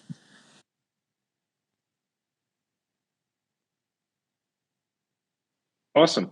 Great. Thank you, Jeff. It was a great answer to a great question. All right, let's jump over to Lance, and then I want to hear from Spike, who just joined us pretty recently. Nice SubStack there, just a quick test. Can you hear me? Oh, yeah. Okay, yeah. Alex, sorry, no, I back. just went outside, so that's it. Oh, it's good. I'm going to mute myself. Right on. Thanks, Andrew. It's been a minute since I've seen you and Jeff at NFT NYC. So much has happened. I think it's trying to echo Jeff's sentiments about all the things that have happened in January. It's shocking to see the progress accelerating even during this downtime. And I've been an entrepreneur my whole career, and I've been in a lot of situations where I've got less manpower than is required to achieve the things I want to achieve. I made a lot of mistakes during those periods back and wish things had gone differently. So just want to say that I see you guys and I see the time period you've been through over the last several months, and I hope that others in the community see that as well. And I appreciate you pushing for us. And I know there are a lot of late nights and crazy things going on behind the scenes that we don't see. And I know you guys have thick skin and have to live up to a lot of the things that get thrown out there. But I don't think you get enough appreciation or people that really understand what you're doing for all of us. So thank you for that. And so my question here is surrounding Origin. It seems like the general feeling from those in the community that I've talked to and been in spaces with is that the economic changes are good, very positive changes, but probably won't be enough to make the economy sustainable. And I personally believe the sustainability of the economy will come through money flowing into the economy from people who are more of the casual gamer that love playing the game, kind of like you've highlighted, and that spend more on the game than they take out of the economy. And not just some of the players, but probably the majority of the players fitting into that group just described. And it seems like the Sky Mavis team believes that this change or kind of switch from a primarily a group of people that are primarily extracting from the economy will come, that change to where people now are primarily inputting into the economy will come with the launch of Origin. So my questions are surrounding that. Is that accurate, that vision of trying to achieve that switch people are primarily putting in, and mostly, consumer gamers similar to those that play a lot of free-to-play games and spend, a few dollars a month to get the things they want in the game? And do you see that turning point coming with Origin, if that is what you're seeking? And if so, can you share with us any more details as to why you think Origin is going to be that change? I mean, we've seen some things today where, some people still think Origin is land. We just don't know a lot about what Origin is. Seems like maybe it's an evolution of the current battle system. But even if you can, I mean, I know we don't have trailers. We've already talked about that, but maybe you could address what is Origin? What is the gameplay like? Just in words, describe it to us if possible, and address some of those other questions. So, in summary, is economic change and shift what you're looking for? Do you think that will come with Origin? And can you give us any more details to understand better what Origin is? Yeah, I'll start here. I'm almost going into a place, but yeah, first of all, thanks, Lance. Yeah, maybe it had to come from an entrepreneur to understand some of the heavy lifting that's happening in the back end here, because there are certainly a lot of interesting things happening. Now, kind of getting to the point is that, where are we in Axie in terms of players, extracting versus players, just playing for fun. And I remember when like right now, maybe there's a significant amount of players who want to extract, but the end goal probably is more in the sense of, 20% of the player base being able to, make a living or extract money from the game, and 80%, playing for fun. which is, you know, vastly more than the traditional type of games where basically 100% is just only playing for fun. Now, I also think that those 20% will, you know, have certain parts of the game that they only play for fun, but there will be jobs inside Axie, which is, you know, something that I think actually should kind of lean into rather than you know, saying is a problem. So jobs inside a game is okay. Is everything supposed to be a job? Probably not, if that's kind of the separation. And I think that's also something that we wanted to do for quite some time. But with Origin, it's going to become more apparent because the game in itself is, you know, more like a little bit like Slay the Spire in a sense, in terms of the way that the cards are being played. It's a little bit more dynamic, I would say, and faster paced. So more excited about that in terms of, you know, players actually being able to counter what's happening on the other side of the board, rather than, you know, just playing cards immediately and then, you know, seeing what's happening and anticipating it. But basically, you'll be able to see what your opponent played, for example, reacting on that, and then, you know, counter reactions and so on. So yeah, that's what I would say first, and then I guess Jeff maybe has more. But yeah. Sure. So yeah, Origin is very like basically us packaging together all of the improvements that we wish we could make to the current battle system, right? So right, rather than a horizontal turn mechanism, right? Like it's going to be more like Hearthstone, or like basically most card games where you're playing strategically to respond directly to what your opponent has just done, right? So it's like, and it has more of this real time control feel to it, because when you play a card, you see your Axie actually go and perform that action in real time. Rather, like the current system, one of my things that I don't like about it is like if I pick my cards really quickly, then I might have to wait like 30 seconds for my opponent to go, right? So this has more of a real time kind of fluid feel to it. So it's faster. It's just more beautiful. Like it's stunning to look at. The art is more polished. It has more of that, right? Like, I hate to use this term, but more of that AAA quality to it. It's more beautiful. It's more polished. The VFX, right? I think we've shown some of that is amazing. And I think also, right, like most importantly, right, is you can just start playing the game. You'll get 3 free starter Axies. You'll start playing the game. You'll start learning the archetypes. Hey, this is a tank. This is a stealer. This is how I should position them, right? You will be able to start playing, fall in love with the game, fall in love with the universe, fall in love with the community before you have to make any huge economic decisions, right? I think one of the things that I hear a lot is, even with the current battles, right?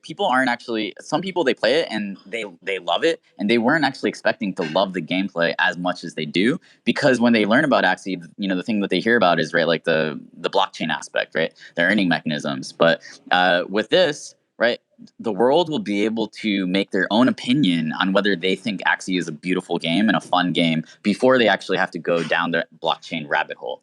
I think that's going to be a huge change in both how the world perceives us, and also, allowing us to attract a new audience, right? Because you're not asking them to spend hundreds of dollars on a product that they only learned how to use by watching YouTube tutorials. And I think most crucially, right, as well as like, right, the current battle system has no real mechanisms for vertical progression, and right, like, so adding that into Origin, I think also, right, like, aside from making the gameplay more fun and more beautiful, right, like having this actual path towards improving your Axies, bonding with your Axies. What does, like, I think a lot of people might be wondering, what does vertical progression mean? So maybe expand on that. Sure. So the idea of vertical progression, right? So what are examples of vertical progression, right? Is like upgrading your body part, and that unlocks a new card, right? That card might not be more powerful, but it might, right, like, increase the flexibility of your Axie, right? So it's basically unlocking. You upgrade your Axie, that unlocks, right, something within the game, right? We also, I think, teased in the season 20 economic update that there will be these power-ups, right? These power-ups that you can craft with in-game resources that can then be applied to your Axies. So this will also add, right, more strategy, more depth, and like another layer of complexity and fun to actually crafting your teams. Those are really helpful responses, at least for me. I don't know if some of that information is out there somewhere, but a lot of those things that you just said, I did not know about Origin. And so I hope that a lot of others are also hearing things they've never heard. And anyway, thanks, guys. I'll step down now. Thanks for letting me up. Absolutely. Yeah. Thanks a lot, Lance. And I think your comment there goes to show how challenging communications are. And I don't think anything that we've said so far in this call has been like uniquely like a debut or a leak that hasn't been somehow mentioned or responded to in other interviews, but it's kind of all over the place, right? It might be in a specific dev chat or a specific blog post, or maybe just an interview where one of us was doing a guest spot and nobody gets to see everything. So certainly some stuff falls to the cracks. So I think Origin is getting closer and closer. We definitely need to ramp up a little bit, sharing those details and calibrating some expectations around that. So really, really appreciate your question to illuminate some of that perspective. Spike, what's going on, buddy? How are you? Oh, thank you. Good morning, G-hosts, Zari, Psychout. Appreciate the chance to kind of speak on behalf of the community. I have some thoughts, and then I kind of wanted to present an idea. I was here, middle of last year after the Ronin boom. I got to see a lot of the pain points. I spent a lot of time, watching Zari stream, Axie chat, spaces. So I'm a little more informed than most players, and everything you said, I wholeheartedly agree. That it's hard, especially with how social media is made to send messages out. But I wanted to talk today about, I guess, community ownership and the opportunities associated with that. Today we have 3,000, 4,000 different Axie Lunacia players that are here because they want to see this game thrive and succeed. It's really apparent. We had to build infrastructure last year, but I think what people want right now is more Axie. And my question is, I know there's talks of council and that sort, but at what point does an Axie player, regardless of their status as an OG member or a long-term investor, will we have more opportunity to get resources to have I guess decision ownership? To me, I think that's the biggest opportunity. I think it's very important, like I mentioned, to find partners that are aligned with the values and the brand of Axie, but I think it should be the same for, community members in all parts of Lunacia. I think it's important to have investors, players, community leaders, and content creators to kind of come together in more of like a mastermind chat, or, have a set process where people can kind of come in and present their ideas. Because at the end of the day, you are trying to build a beautiful love and enjoy, and that's so pure and awesome. But at the end of the day, it's the community that decides. And at what point does the game get more decentralized, where people know what they need to do to be able to enter these discussions and get to learn more and kind of help cultivate a community where we build together, and instead of have to wait and see. I think that's a huge opportunity, and I wanted to hear your thoughts on working more with the community and having an open discussion both ways, much like we are now, but more on like a frequent basis, more than a checking in. This is where we're at, kind of like a traditional Web 2 game. Like, at what point does the community kind of have a chance to come in, take ownership, and help y'all make the decisions, and find the people that are going to help y'all get to where we hope to be, the number one game, an amazing IP, and get the chance. And one last thing, I think Council Idea is a good place. I think the Fielder program is amazing. But yeah, it's a hard balance. I don't envy you guys at all. I think by bringing in ideas, and I think by bringing in like new games, it's tricky because you want to make sure everything is high value and it's consistent and it's up to the same level that you present. But we've seen games like Dota, for example, or Warcraft, and we've seen games like Steam provide these resources, whether it be SDKs or programs, to let people to build and just let the community enjoy and to have more opportunities. Because right now, the community, we want more Axie. That's not a question. We saw 100,000 Axies be burned, for the Lunar event. So yeah, I'm super excited what you guys are working on, and just an idea of at what point is there currently an opportunity to maybe work towards that? Yeah, so we talked about this a little bit earlier, so we can kind of touch on it again. And I think we'd be lying if we say we had an exact date when the switch gets flipped, so to speak, and then magically the DAO is born and it's just full governance. It's going to be a step-by-step process, and it's going to involve us standing up different councils, different committees, and testing some things on a smaller scale, and then elevating them and building out a governance model. Alex talked about quadratic voting earlier to try to limit the impact of single whales that have a ton of tokens versus small bag holders that could come together to actually have an impact from a voting perspective. All this stuff is really important, and I think we're hiring people that want to build with the DAO and the community in mind. I think like the balance changes for season 20 are a perfect example of how we're adapting the framework and the model to be more regular and built around community feedback. And like that's a perfect example of the kind of channel that you're talking about, where that's not a one-off. That's going to be a regular kind of process that we're going to build in to the routine, and that's going to give the off season now a whole sense of purpose compared to what it was doing before as just sort of like a bit of a dead time in between seasons. So yeah, I'll let Alex or Jeff chime in if they want to here, but I think it is a step-by-step process, and it's hard to estimate. As Alex said earlier as well, like the AXS emissions have varied based on the original schedule. In some parts it's a bit of a guideline, and yeah, that has a big impact on how governance gets implemented as well.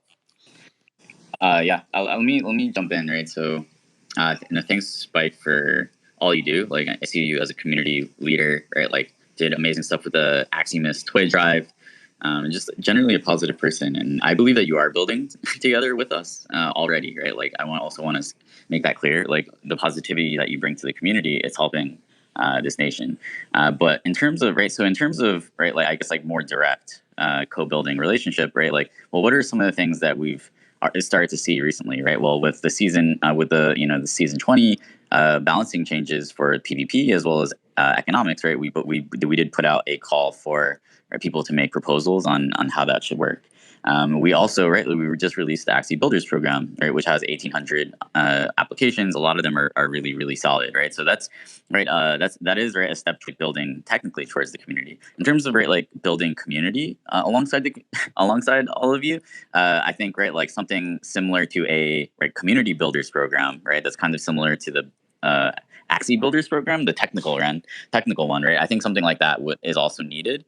We're actually working on something like a creator program as well. It's quite difficult, but yeah, I think I mentioned that, right? Like we talked to some of the some creator programs that are in traditional that we really look up to and are thinking about how to make our own with our own little twist, right? I think we mentioned that we're looking at the feasibility of implementing a referral code, and then maybe doing some classes and some other ways of support. We know that there are people out there, right, I think if we unleash them and unlock them by providing more supports, some resources, they could definitely accomplish a lot more. So we know that the creators out there in the Axie community that, right, like sometimes it can be lonely, and sometimes you can feel like you don't have the resources and support you need from Mavis or the rest of the Axie community to really meet your potential. And so that's a problem that we know exists, and we're thinking about the best solution. Yeah, it's definitely good to hear.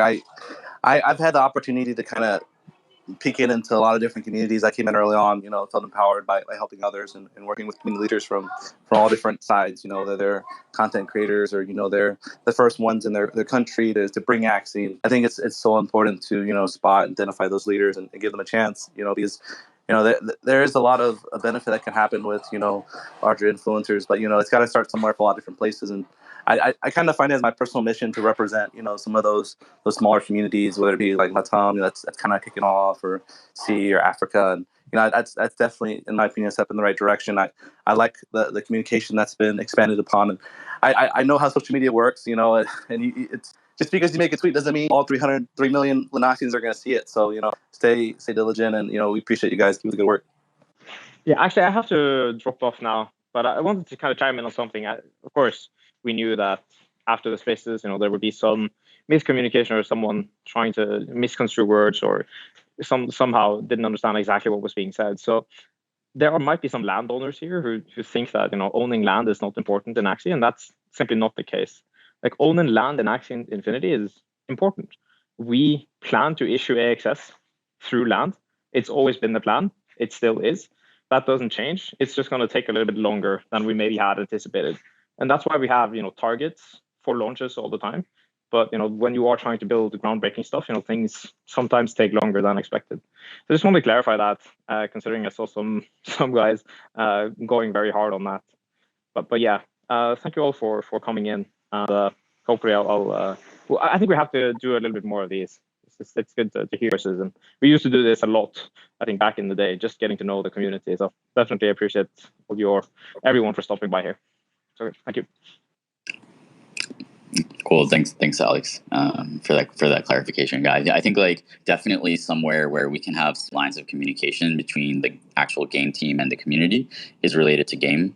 Is related to the line game, especially right with the fact that there's been limited visibility into the progress there. I think right when there's lack of information, people tend to assume the worst in many cases. So like that's definitely something that we're aware of and we see as a major area for improvement in this year. Yeah, great. So we'll probably start to wind down a little bit. Alex had to drop off. I think we'll take a few more questions here and then wind down. But an amazing first experiment here, this Twitter space. And thank you again to everyone for joining us. This has been a lot of fun and I think very productive. And also thank you, Spike. A great question and appreciate everything that you bring to the community. All right, the Guillotine NFT. All right, cutting off heads of scammers and fodder. Oh boy, I can't wait to hear from this channel mod. What's going on, pal? What can we do for you? Hello, everyone. Thanks for the invitation. Well, we had to ban some funders and scammers today again. I just have a quick question about Origin because we heard in the last interviews that the V3 will run at the same time than the V2 at the beginning, and that the economy earning won't be implemented directly in V3 at the beginning. Can we have more details about that, or we will have like a roadmap to know when we'll be definitely switch from V2 to 3? Yeah, I think Jeff can probably add another layer of detail, but I believe the plan is sort of a phase in, phase out type strategy. So both games will exist in parallel, and it's like the earnings for the current game will start to ramp down as the earnings for version 3 start to ramp up. So I think that will be made pretty apparent as we get a little bit closer to launch. The exact time frame and those details, I guess I can't speak to, but I think that's the strategy so that it won't be a snap. It'll be a little bit more fluid. Yeah, I think that's right. Like, it will depend a little bit on how quickly we can iterate on Origin once it's released. There's going to be like the idea is once we have Origin out there, we should release a detailed roadmap of the features that we plan to add to Origin. There may be things that get thrown into the mix that cause delays. Right, for example, right, what if Origin starts going through hypergrowth in the beginning? That might change the priorities and change how we approach it, right? We might need to shift resources to, server stability, for example, just one example of something that could happen.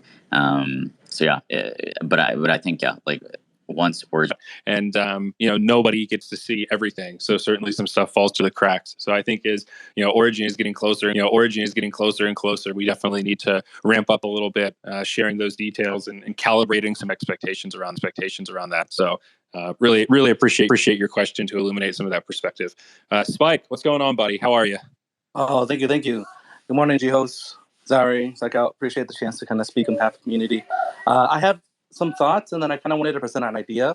I was here, middle of last year after the Ronin boom. I got to see a lot of the pain points. I spent a lot of time, watching Zari stream, Axie chat, spaces. So I'm a little more informed than most players, and everything you said, I wholeheartedly agree. That it's hard, especially with how social media is made to send messages out. But I wanted to talk today about, I guess, community ownership and the opportunities associated with that.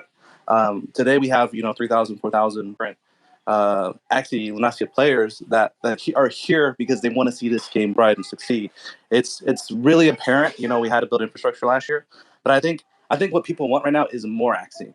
And my question is, I know there's talks of council and that sort, but at what point does an Axie player, regardless of their status as an OG member or a long-term investor, will we have more opportunity to get resources to have I guess decision ownership?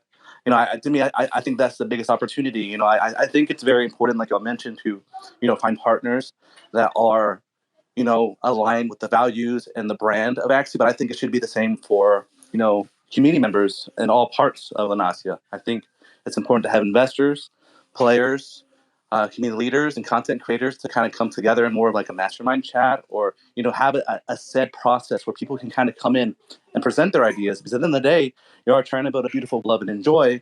And that's so pure and awesome. But at the end of the day, it's the community that decides. And at what point as games get more decentralized, where people know what they need to do to be able to enter these discussions and get to learn more and kind of help cultivate a community where we build together, then instead of have to wait and see. I think that's a huge opportunity, and I wanted to hear your thoughts on working more with the community and having an open discussion both ways, much like we are now, but more on like a frequent basis, more than checking in. This is where we're at, kind of like a traditional Web2 game. Like, at what point does the community kind of have a chance to come in, take ownership, and help y'all make the decisions, and find the people that are going to help y'all get to where we hope to be, the number one game, an amazing IP, and get the chance. And one last thing, I think council idea is a good place.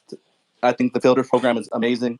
But yeah, it's a hard balance. I don't envy you guys at all. I think by bringing in ideas, and I think by bringing in like new games, it's tricky because you want to make sure everything is high value and it's consistent and it's up to the same level that you present. But we've seen games like Dota, for example, or Warcraft, and we've seen games like Steam provide these resources, whether it be SDKs or programs, to let people to build and just let the community enjoy and to have more opportunities. Because right now, the community, we want more Axie. That's not a question. We saw 100,000 Axies be burned, for the Lunar event. So yeah, I'm super excited what you guys are working on, and just an idea of at what point is there currently an opportunity to maybe work towards that?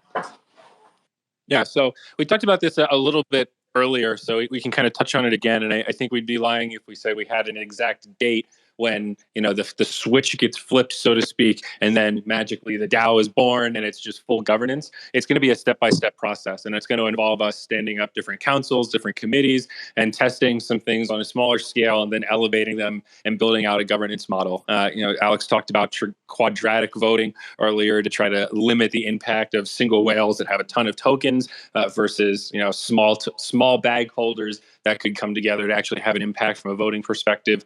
All this stuff is really important, and I think we're hiring people that want to build with the DAO and the community in mind. I think like the balance changes for season 20 are a perfect example of how we're adapting the framework and the model to be more regular and built around community feedback. And that's a perfect example of the kind of channel that you're talking about, where that's not a one-off. That's going to be a regular kind of process that we're going to build in to the routine. And that's going to give the off season now a whole sense of purpose compared to what it was doing before as just sort of like a bit of a dead time in between seasons. So yeah, I'll let Alex or Jeff chime in if they want to here, but I think it is a step-by-step process, and it's hard to estimate. As Alex said earlier as well, like the AXS emissions have varied based on the original schedule. In some parts it's a bit of a guideline, and yeah, that has a big impact on how governance gets implemented as well. Yeah, let me jump in, right? So, thanks, Spike, for all you do. Like, I see you as a community leader, right? Like, did amazing stuff with the Axie toy drive, and just generally a positive person. And I believe that you are building together with us already, right? Like, I also want to make that clear. Like, the positivity that you bring to the community, it's helping this nation. But in terms of, right, right, like, I guess like more direct co-building relationship, right? Like, well, what are some of the things that we've started to see recently, right? Well, with the season, the season 20 balancing changes for PvP as well as economics, right? We did put out a call for people to make proposals on how that should work. We also, right, we just released the Axie Builders program, right, which has 1,800 applications. A lot of them are really, really solid, right? So that's right. That is right a step to building technically towards the community. In terms of right, like building community alongside all of you, I think right, like something similar to a community builders program, right? That's kind of similar to the Axie Builders program, the technical one, right? I think something like that is also needed. We're actually working on something like a creator program as well. It's quite difficult, but yeah, I think I mentioned that, right? Like we talked to some of some creator programs that are in traditional that we really look up to and are thinking about how to make our own with our own little twist, right? I think we mentioned that we're looking at the feasibility of implementing a referral code, and then maybe doing some classes and some other ways of support. We know that there are people out there, right, that I think if we unleash them and unlock them by providing more supports, some resources, they could definitely accomplish a lot more. So we know that the creators out there in the Axie community that sometimes it can be lonely, and sometimes you can feel like you don't have the resources and support you need from Mavis or the rest of the Axie community to really meet your potential. And so that's a problem that we know exists, and we're thinking about the best solution. Yeah, it's definitely good to hear. I've had the opportunity to kind of peek into a lot of different communities. I came in early on, felt empowered by helping others and working with community leaders from all different sides. Whether they're content creators or they're the first ones in their country to bring Axie. I think it's so important to spot and identify those leaders and give them a chance. Because there is a lot of benefit that can happen with larger influencers, but it's got to start somewhere for a lot of different places. And I kind of find it as my personal mission to represent some of those smaller communities, whether it be like Latam, that's kind of kicking off, or C, or Africa, and that's definitely, in my opinion, a step in the right direction. I like the communication that's been expanded upon, and I know how social media works, and it's just because you make a tweet doesn't mean all 3 million Lanaxians are going to see it. So stay diligent, and we appreciate you guys. Keep the good work. Yeah, actually, I have to drop off now, but I wanted to kind of chime in on something. Of course, we knew that after the spaces, there would be some miscommunication or someone trying to misconstrue words or somehow didn't understand exactly what was being said. So there might be some landowners here who think that owning land is not important in Axie, and that's simply not the case. Like, owning land in Axie Infinity is important. We plan to issue AXS through land. It's always been the plan. It still is. That doesn't change. It's just going to take a little bit longer than we maybe had anticipated. And that's why we have targets for launches all the time. But when you are trying to build groundbreaking stuff, things sometimes take longer than expected. So I just want to clarify that, considering I saw some guys going very hard on that. But yeah, thank you all for coming in. Hopefully I think we have to do a little bit more of these. It's good to hear voices, and we used to do this a lot, I think, back in the day, just getting to know the community. So definitely appreciate everyone for stopping by here. So thank you. Cool. Thanks, Alex, for that clarification, guys. I think definitely somewhere where we can have lines of communication between the actual game team and the community is related to game. Is related to the line game, especially with the fact that there's been limited visibility into the progress there. I think when there's lack of information, people tend to assume the worst in many cases. So that's definitely something that we're aware of, and we see as a major area for improvement in this year. Yeah, great. So we'll probably start to wind down a little bit. Alex had to drop off. I think we'll take a few more questions here and then wind down. But an amazing first experiment here, this Twitter space. And thank you again to everyone for joining us. This has been a lot of fun and I think very productive. And also thank you, Spike. A great question, and appreciate everything that you bring to the community. All right, the Guillotine NFT. All right, cutting off heads of scammers and fodder. Oh boy, I can't wait to hear from this channel mod. What's going on, pal? What can we do for you? Hello, everyone. Thanks for the invitation. Well, we had to ban some funders and scammers today again. I just have a quick question about Origin, because we heard in the last interviews that the V3 we run at the same time than the V2 at the beginning, and that the economy earning won't be implemented directly in V3 at the beginning. Can we have more details about that, or we will have a roadmap to know when we'll be definitely switch from V2 to 3? Yeah, I think Jeff can probably add another layer of detail, but I believe the plan is sort of a phase in, phase out type strategy. So both games will exist in parallel, and it's the earnings for the current game will start to ramp down as the earnings for version 3 start to ramp up. So I think that will be made pretty apparent as we get a little bit closer to launch. The exact time frame and those details, I guess I can't speak to, but I think that's the strategy, so that it won't be a snap. It'll be a little bit more fluid. Yeah, I think that's right.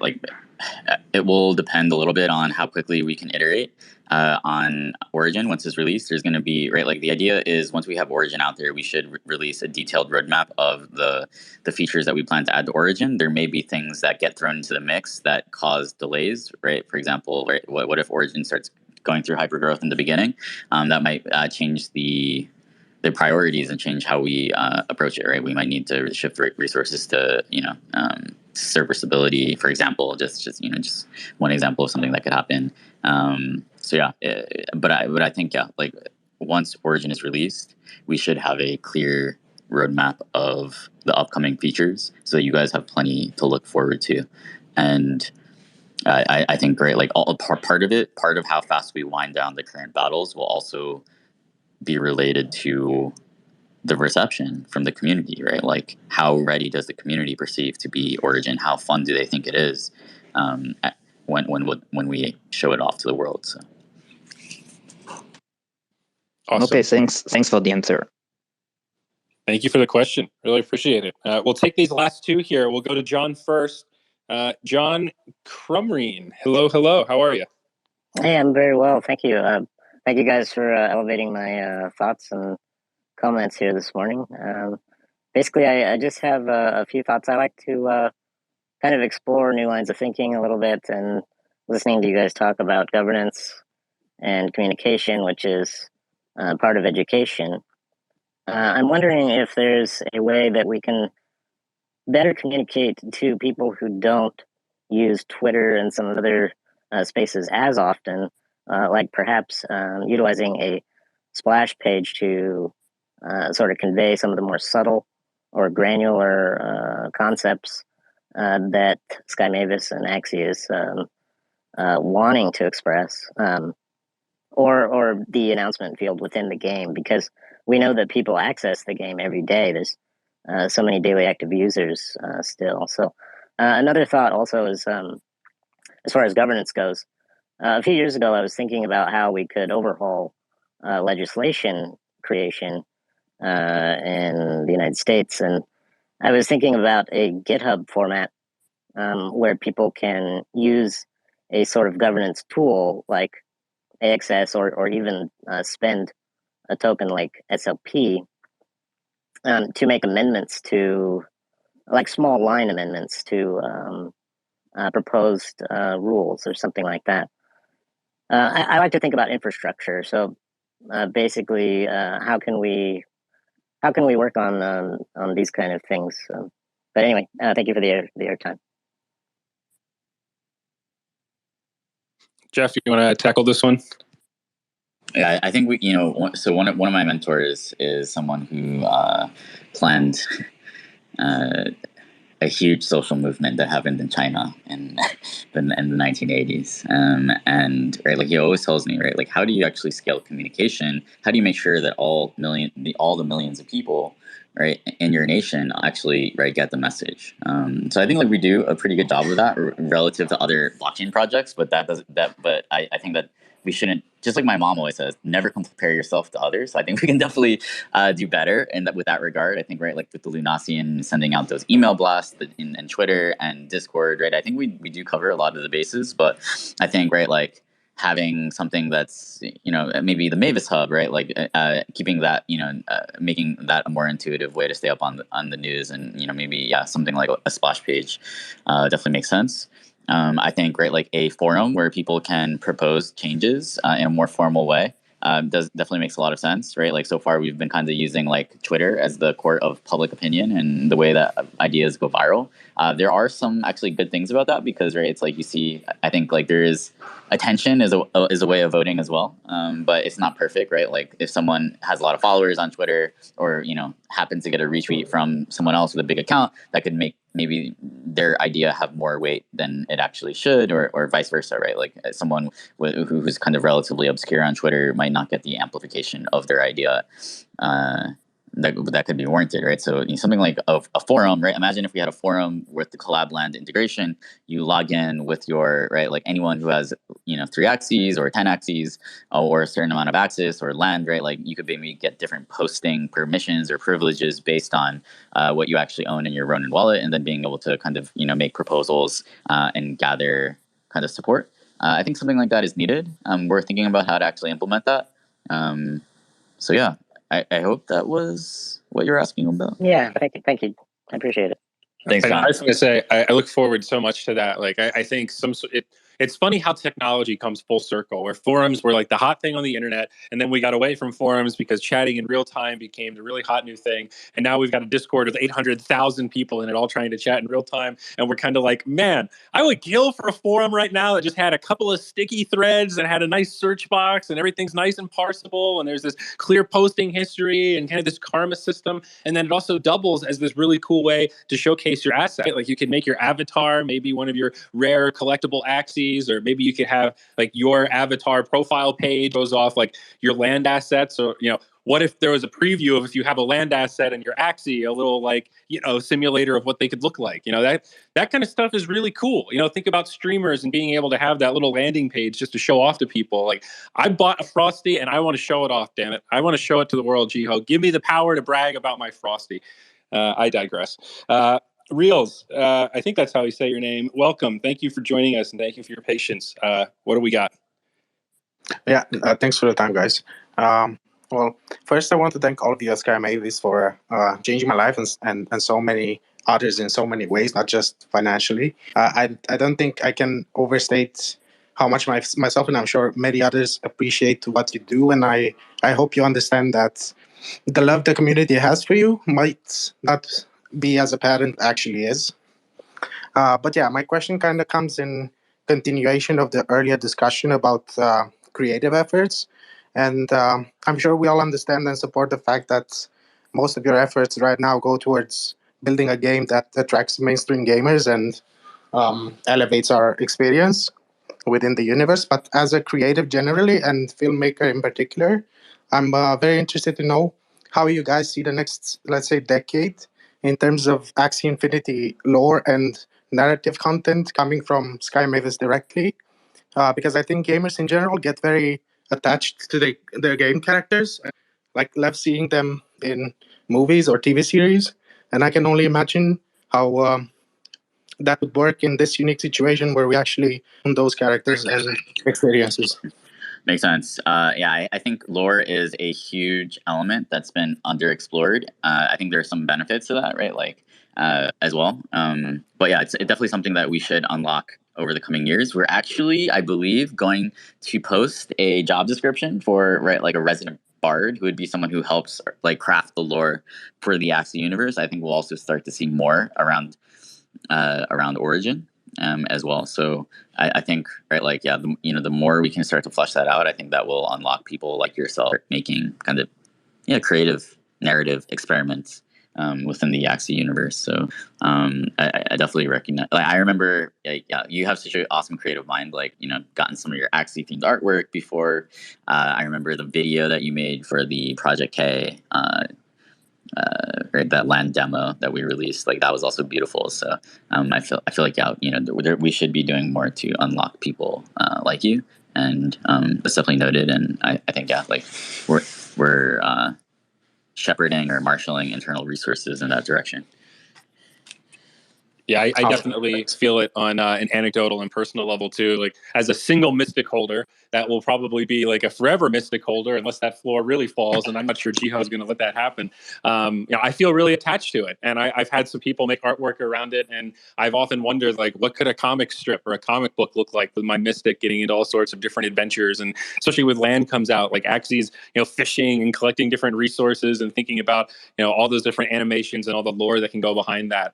It's pretty exciting. I think lore is really fun, and I agree with you completely that it's all about building connections to these characters and having Axies that you actually kind of care about. You see them as digital pets, and you want to take care of them and be proud that you have them. Absolutely. Thanks for listening and answering. Absolutely. Thank you.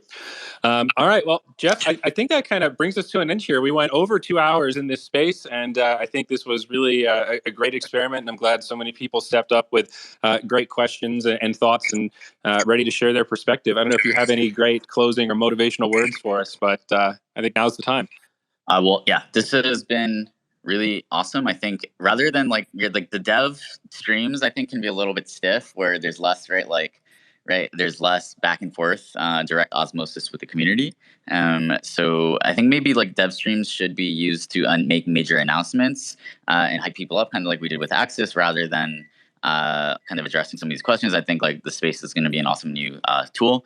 Yeah, I think like we're also going to be like ramping up the resources that we have around community communication, right? Like remember in the early days, it was like kind of myself and Alex, right? Like kind of doing everything related to right like business, community growth, a lot of the economy stuff, right? So but now we have awesome teammates that are joining us, and the community is also starting to step up.